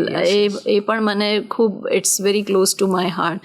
અને એવું જ એક વે ઓફ લાઈફ બને તો એના માટે પણ અમે જે મારા સ્પિરિચ્યુઅલ ગુરુએ જે રસ્તો બતાવ્યો છે કે આખું જે હેલ્થ પ્રેક્ટિસ હોય કે એજ્યુકેશન હોય કે ઇવન આપણે જે વસ્ત્રો પહેરીએ અથવા જે ખોરાક લઈએ એ પણ બને એટલો અહિંસાત્મક હોય. તો એના તરફ મારા ખૂબ પ્રયાસો રહે છે. તો પ્રોફેશન સિવાય પણ આ બધી પ્રવૃત્તિમાં પણ તમે છો અત્યારે રત છો. જેટલું પ્રોફેશનમાં સમય જાય એટલું જ આમાં પણ જાય છે. અને શીખવા જેવું છે અમારા જેવા લોકોએ પણ. તો એક time management is very important. એ એક બહુ સારી બાબત. હું ધીરે ધીરે એમાં બહુ જ ઇવોલ્વ થઈ. પહેલાં હું વધારે ટાઈમ આપતી હતી પણ રિઝલ્ટ ઓછું મળતું હતું. અત્યારે હું ઓછા ટાઈમમાં વધારે રિઝલ્ટ મેળવી શકું છું. અને એમાં એક ટીમ વર્ક કરીને જે તમારી સાથે કામ કરી રહ્યા છે એમને કઈ રીતે તમે ગાઈડ કરો અને એમની પાસેથી કામ કઈ રીતે લો એ ધીરે ધીરે એ બાબત હું શીખી અને મારા સિનિયર પાસેથી પણ શીખી. તો time management is something very very important અને ખોટો ટાઈમ વેસ્ટ ના થાય. એટલે બધું પોતાની રીતે નહીં, ટ્રાય ટુ ડેલિગેટ ડેલિગેશન સિવાય તમે કરી જ ના શકો. You can not achieve what you want to. Definitely. તો એ ખૂબ ઇમ્પોર્ટન્ટ અને દેટ્સ હાઉ હું ટાઈમ કાઢી શકી આ બધું કરવા માટે પણ. અને વર્ક લાઈફ બેલેન્સ પણ these also I have learnt hard way કે ગમે એવું હોય કે ઇટ્સ વેરી ઇમ્પોર્ટન્ટ કે હું હેલ્ધી રહું. હું જો હેલ્ધી રહીશ તો જ હું કામ કરીશ અને સાથે મારું ફેમિલી પણ જો હેલ્ધી હશે તો એ લોકો મને સપોર્ટમાં આવશે રાધર દેન મારો સપોર્ટ લે. તો એ ધીરે ધીરે હું શીખી. પહેલાં મને કિચનનું કે એ બધામાં હું એટલો ટાઈમ કાઢી શકતી નહોતી બટ આઈ અન્ડરસ્ટુડ કે આ પણ એટલું જ ઇમ્પોર્ટન્ટ છે ઇવન ધો I have household help and everything, પણ એમને ગાઈડ કરવું, એમને રાઈટ રીતે ગાઈડ કરવું અને રાઈટ પ્રકારનો અમે આખી અમારી હેલ્ધી લાઈફસ્ટાઈલ હોય, દેટ ઇઝ વેરી ઇમ્પોર્ટન્ટ. તો એ પણ અમે સાથે મળીને વી રીચ્ડ કન્ક્લુઝન કે આપણે આ રીતે આગળ વધીએ. અને આઈ એમ હેપી કે મારી બંને ડોટર્સ એ લોકો પણ બંને ભણવામાં they have done very well. મારી એલ્ડર ડોટર એણે બીટેક કર્યું છે IIT ખડગપુરથી અને પછી એમટેક પણ કર્યું છે મશીન લર્નિંગ અને સિગ્નલ પ્રોસેસિંગમાં. અને મારી યંગર ડોટર અત્યારે એન્જિનિયરિંગના 3rd યરમાં છે. એ લોકોને સિવિલ સર્વિસીસ માટે એટલું બધું એટ્રેક્શન નથી કારણ કે હવે બીજા પણ એટલા બધા ઓપ્શન છે. તો એ લોકો એ બીજા બધા ઓપ્શન્સ પણ એક્સપ્લોર કરી રહ્યા છે, પણ એમને અમારી પ્રોફેશનલ લાઈફથી પણ they are very happy, they look up to, અને એમને એક એ રીતનું professionalism they look up to અસ કે જેવું અમે કર્યું છે એવું પણ એવું કરીએ, એવું શીખીએ.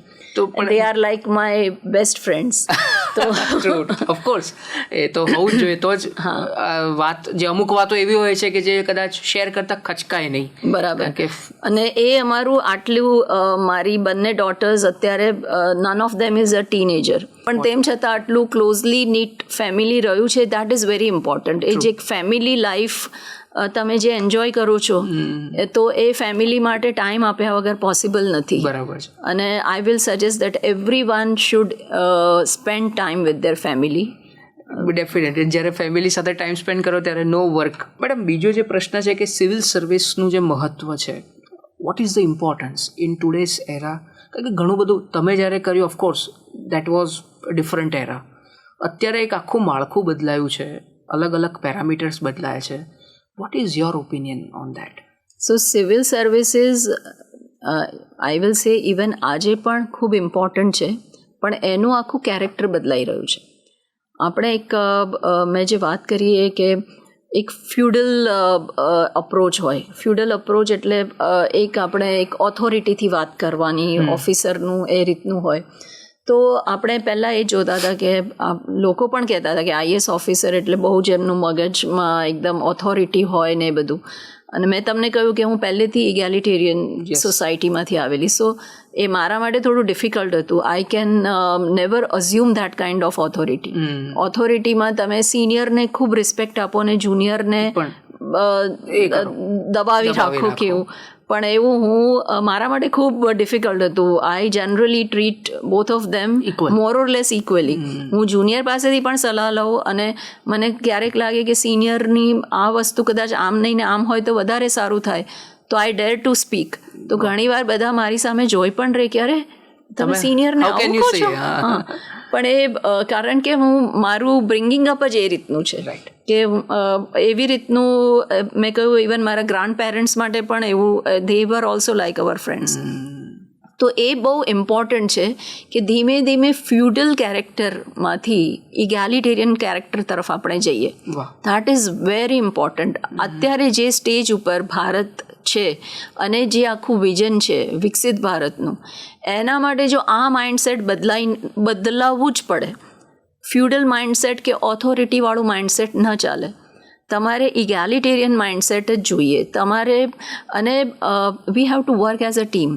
અત્યારે કેવો, પહેલાં આપણે જોતા હતા એક ગેપ રહેતો હતો ઓફિસર અને જે કમ્યુનિટી હોય કે એના સબઓર્ડિનેટ્સ છે, એ સબઓર્ડિનેટ અને જે પ્રાઇવેટ સેક્ટર છે, જે બીજા બધા છે, તો એ બધા બેનિફિશિયરીને આપણે એમને લાભ આપી દઈએ છીએ. એવું એ માઇન્ડસેટ તો ઇવન બેનિફિશિયરી પણ હવે નહીં ચલાવે. તો એ એક હવે ટીમ તરીકે કામ કરવું પડશે. જો આ રીતે કામ કરે તો એનું ઇમ્પોર્ટન્સ એટલું જ છે. હવે કોઈ ઓથોરિટી ધીમે ધીમે જેમ જેમ સમાજ વિકસિત બને, જેમ જેમ સુશિક્ષિત બને, એમ એ ઓથોરિટીથી નહીં કામ કરી શકે. બિલકુલ. તમારે એમને સમજવું પડે, એકબીજાને સમજવું પડે. અને આ માઇન્ડસેટ જે કેળવી શકશે ને એને સંતોષ પણ મળશે અને સારું કામ પણ કરી શકશે. બહુ ઉત્તમ વિચાર છે આપનો. આઈ હોપ કે બીજા બધા લોકો પણ આ રીતે વિચારને, તમારા વિચારને અમલમાં મૂકે, કારણ કે તો જ કામ થશે. તો જ કામ થઈ શકે. સૌની સાથે મળીને જે કામ કરવાની જે મજા છે એ. અને એક બીજું બહુ અગત્યનું જે ખાનગી ક્ષેત્ર છે, અને આ જે પબ્લિક સેક્ટર છે, જાહેર ક્ષેત્ર છે, તો એમાં એક હું બહુ અગત્યની વસ્તુ શીખી. હું પહેલેથી અભ્યાસને એમાં બહુ સારું કરતી હતી, તો આઈ વોઝ અ પરફેક્શનિસ્ટ. મને બધું પરફેક્ટ જોઈએ, કંઈ પણ કામ ખરાબ ન થવું જોઈએ. કામ ખરાબ થાય તો હું લડી પણ પડું કે નહીં, આ તો આમ નહીં, આમ થવું જોઈએ. પણ ધીરે ધીરે જે લોકશાહીમાં હું એ શીખી કે કામ 100% પરફેક્ટ થાય એનાથી વધારે જરૂરી છે કે લોકો સાથે આવે અને લોકો એ સમજે. તો આ એક ખાનગી ક્ષેત્ર અને જાહેર ક્ષેત્રનો આ ફરક છે. તમારું કામ થોડુંક લેટ થશે તો ચાલશે, પણ લોકોને તમે સાથે જોડીને લઈ જાઓ, એ બહુ અગત્યનું છે. બહુ સરસ રીતે તમે આખી વાતને સમજાવી.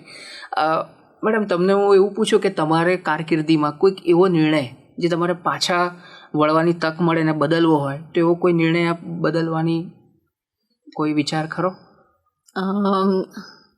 આમ તો એવું એકદમ જ એવું મારા ધ્યાનમાં એવું નથી આવતું. અને એક વસ્તુનો મને એ જ સંતોષ રહે છે કે એવી કોઈ વસ્તુ નથી થઈ કે મને એમ થાય કે નહીં, મેં આ નિર્ણય ખોટો લીધેલું. એનું એક રીઝન હતું કે જ્યારે હું મારું બરોડામાં પહેલું પોસ્ટિંગ હતું, ત્યારે શરૂઆતમાં અમારી જે કોર્ટ ચાલે, રેવન્યુ કોર્ટ, એમાં 2-3 હિયરિંગ પછી મને ખ્યાલ આવ્યો કે હું જે મારા નીચે જે ક્લાર્ક હતા એમને હું જે કહેતી હતી કે તમે આ રીતે મૂકો, પણ એ ઘણીવાર અલગ રીતે મૂકતા હતા. એવું મારું ધ્યાને આવ્યું 2-3 કેસમાં. પછી મેં નક્કી કર્યું કે હવે તો હું એક વસ્તુ વાંચીને કરીશ, એના વગર નહીં કરું. અને ત્યારથી પછી મેં જે રાજકોટમાં પણ કહ્યું કે આટલા બધા પ્રશ્નો હતા, તો મને કોર્ટમાં ઇવન મોટા વકીલોની ધમકી આવતી હતી કે તમારા પર અમે કન્ટેમ્પ્ટ કરશું ને તમારી પાસે ક્યાં એવા વકીલો છે. અને ખરેખર મારા પર કન્ટેમ્પ્ટ ફાઇલ પણ થઈ હતી, પણ કારણ કે મને હવે એવી હેબિટ પડી હતી કે હું વાંચીને પોતે હું સ્પીકિંગ ઓર્ડર કરતી હતી, તો એ બધી કન્ટેમ્પ્ટ છે એ એડમિશન સ્ટેજ પરથી જ નીકળી જતી હતી. તો એ એક એ છે. પણ મને ચોક્કસ એવું થાય કે આ જે હું શીખી, મેં જે હમણાં છેલ્લે કહ્યું કે નહીં, બધાને સાથે ધ્યાનમાં રાખીને કરવાનું અને પરફેક્ટ જ બધું થવું જોઈએ પહેલેથી, એ જરૂરી નથી. તમે ધીમે ધીમે પરફેક્શન તરફ લોકોને સાથે લઈને, તમે પહેલાં એકલા જલ્દી ચાલી જાઓ એવું એ અપ્રોચ નથી બરાબર. બધાને સાથે લઈને ચાલો, એવું જો મારો પહેલેથી હોત તો હજુ પણ I could have contributed even more. તો આ તમારા જીવનનો મંત્ર કે સિદ્ધાંત કહી શકાય કે જે આ મંત્રથી આજના યુવાનોએ અપનાવવો જોઈએ? બિલકુલ જી. Soft skills are very important. Hard skill તો ઇમ્પોર્ટન્ટ છે જ. તમારી ટેક્સ સ્કિલ્સ છે કે ફાઇનાન્સનું તમારી અન્ડરસ્ટેન્ડિંગ, પબ્લિક પોલિસીની અન્ડરસ્ટેન્ડિંગ, આ બધું ઇમ્પોર્ટન્ટ છે. પણ I have learn hard way કે soft skills are equally important. તમે ક્યારે શું બોલો છો, કેવી રીતે બોલો છો, કઈ રીતે પોતાના વર્ડ્સને સિલેક્ટ કરો છો, એ બહુ જ ઇમ્પોર્ટન્ટ છે. અને સામેવાળાનો પર્સપેક્ટિવ સમજીને બોલો છો. એને તમે કહો છો ને તમારી સાથે કોઈ સહમત ન થાય એટલે ખોટા છે એવું વિચાર્યા વગર એ શું કયા એંગલથી વિચારી રહ્યા છે એને સમજીને ડિસ્કશનમાં આગળ વધવું, એમને એન્ગેજ કરવું, એ બહુ જરૂરી છે. આ હું જ્યારે ઇન્વેસ્ટર્સ સાથે બી ડિસ્કસ કરતી હતી ત્યારે પણ હું આ શીખી. અને દેટ ઇઝ હાઉ આપણે એમને કમ્ફર્ટેબલ વધારે બનાવી શકીએ. આ જ્યારે હું પોલિસી માટે, હાઉસિંગ માટે પણ આ બાબત શીખી. તો આ બધું પ્રેક્ટિકલ, જે જૈનિઝમમાં એને અનેકાંતવાદ પણ કહે છે કે દરેકને પોતાનો પર્સપેક્ટિવ હોય છે. બહુ સાચી. અને આખું ટ્રુથ સમજવું હોય તો દરેકનો પર્સપેક્ટિવ સમજવો પડશે. એક આખું સ્પિરિચ્યુઅલ અને પ્રોફેશનલનું કોમ્બિનેશન તમે આખું ખરેખર એ જીવન જીવવાની રીત જ એ છે. આપણે એને અલગ કરી દીધું છે, પણ ખરેખર એ અલગ નથી. ઇવન હેલ્થ માટે, હેલ્થના પોઈન્ટ ઓફ વ્યૂથી વિચારીએ કે એક માનસિક સંતુલનના પોઈન્ટ ઓફ વ્યૂથી વિચારીએ તો આ બધા સિદ્ધાંતો એવા છે કે they are just way of life. અંતમાં દૂરદર્શનના માધ્યમથી આપ યુવાનોને, ખાસ દીકરીઓ જે અને અત્યારે જે કરંટ યંગ ઓફિસર્સ છે કે જે બ્યુરોક્રેટ્સ છે, એમને શું સંદેશ આપવા માગશો કે જે લોકો, યુવાનોમાં ખાસ એવા લોકો કે જે જીપીએસસી, યુપીએસસીની તૈયારી, કોમ્પિટિટિવ એક્ઝામ્સની તૈયારી કરી રહ્યા છે, શું કહેશો? મારે first of all I would like to tell them that believe in yourself. Unless you believe in yourself, no one else will believe in you. એટલે પોતાનામાં પહેલાં તો પૂરેપૂરો ભરોસો રાખો કે હું આનું થઈ ગયું પણ મારું તો નહીં થાય, એવું ડિસહાર્ટન્ડ થઈને કે હાફ હાર્ટેડ થઈને ક્યારે પણ કાંઈ પણ નહીં કરું. જી. સેકન્ડ, જે હું મારા એક્સપિરિયન્સથી કહેવા માગું છું, કોન્સ્ટન્ટલી લર્ન. એ લર્નિંગ કર્વ તમારો ઉપર જ જવો જોઈએ લાઈફમાં. તમે જે મોમેન્ટે શીખવાનું બંધ કરી દીધું એ તમારો પ્રોગ્રેસ ત્યાં અટકી ગયો. અને એવું નથી કે આપણે જ બધાને શીખવાડીએ. તમે એકવાર IAS થઈ ગયા કે કોઈ મોટી ડિગ્રી લઈ લીધી એટલે તમારે શીખવાની જરૂર નથી એવું નથી. કોન્સ્ટન્ટલી શીખતા રહો તો જ તમારો પ્રોગ્રેસ પોસિબલ છે. થર્ડ થિંગ જે મેં કહ્યું એ સોફ્ટ સ્કિલ બહુ જ ઇમ્પોર્ટન્ટ છે. હાર્ડ સ્કિલની સાથે શીખતા તો રહો પણ સાથે લોકો પ્રત્યે સંવેદનશીલ રહો અને લોકોનો પર્સ્પેક્ટિવ પણ સમજો. તો આ 3 વસ્તુ ખૂબ અગત્યની છે. અને એની સાથે આ વસ્તુ સાથે જો હાર્ડવર્ક હોય તો I think you are unbeatable. તમારું જે પોટેન્શિયલ છે તમે એ પોટેન્શિયલથી કામ કરી શકશો. બરાબર છે. મેડમ, આપ દૂરદર્શનના વાતોની વિન્ડો પોડકાસ્ટ સ્ટુડિયોમાં આટલી વિગતે તમે વાત કરી, તમારા બાળપણથી લઈને અત્યાર સુધીની જર્નીની વાત કરી, તમારા અલગ અલગ એક્સપિરિયન્સીસ શેર કર્યા, એ બદલ આપનો ખૂબ ખૂબ આભાર. મને અહીંયા આમંત્રણ આપવા બદલ અને આટલી સારી બધી વાતો કરવા માટે આપનો પણ ખૂબ ખૂબ thank you madam, thank you very much. આ હતા મોનાબેન ખંધાર કે જેમણે તમામ પાસાઓ પર વિગતે વાત કરી. અને બીજું ન એટલું એમની કારકિર્દીને એ તો આટલી ઇન્સ્પિરેશનલ છે જ, પણ આજના યુવાનોએ જ્યારે એ ચાહે બ્યુરોક્રેસીમાં અત્યારે કાર્યરત છે કે નવા એસ્પાયરન્ટ્સ છે જે UPSC ને GPSCની પરીક્ષાઓ આપે છે, એમની પણ વાત હોય તેમને પણ બહુ સરસ રીતે માર્ગદર્શન આપ્યું. એમના જીવનનો જે મંત્ર મને બહુ ખૂબ જ ગમ્યો કે સ્પિરિચ્યુઆલિટી અને પ્રોફેશનલિઝમને ત્યારે તમે જ્યારે એક કરો ત્યારે કોઈ પણ કામ એ નાનું નથી હોતું. અને દરેકને તમે જ્યારે મહત્ત્વ આપશો, દરેક એ નાનામાં નાનો કર્મચારી કેમ નથી, જો એને પણ સાથે લઈને ચાલશો તો અવશ્ય તમારું કામ સફળ થશે. તમે સફળતાના શિખરો સર કરી શકશો. અને આ જ સૌથી મોટી માનવ વેલ્યુ જે છે, જે જૈનિઝમની એમણે વાત કરી, જૈનિઝમ પણ આ જ શીખવે છે. આ વિચાર સાથે અત્યારે બસ આટલું જ. આવતા શનિવારે ફરીથી એક નવા મહેમાન સાથે આપણે ઉપસ્થિત થઈશું. ત્યાં સુધી જોતા રહો વાતોની વિન્ડો પોડકાસ્ટ. નમસ્કાર.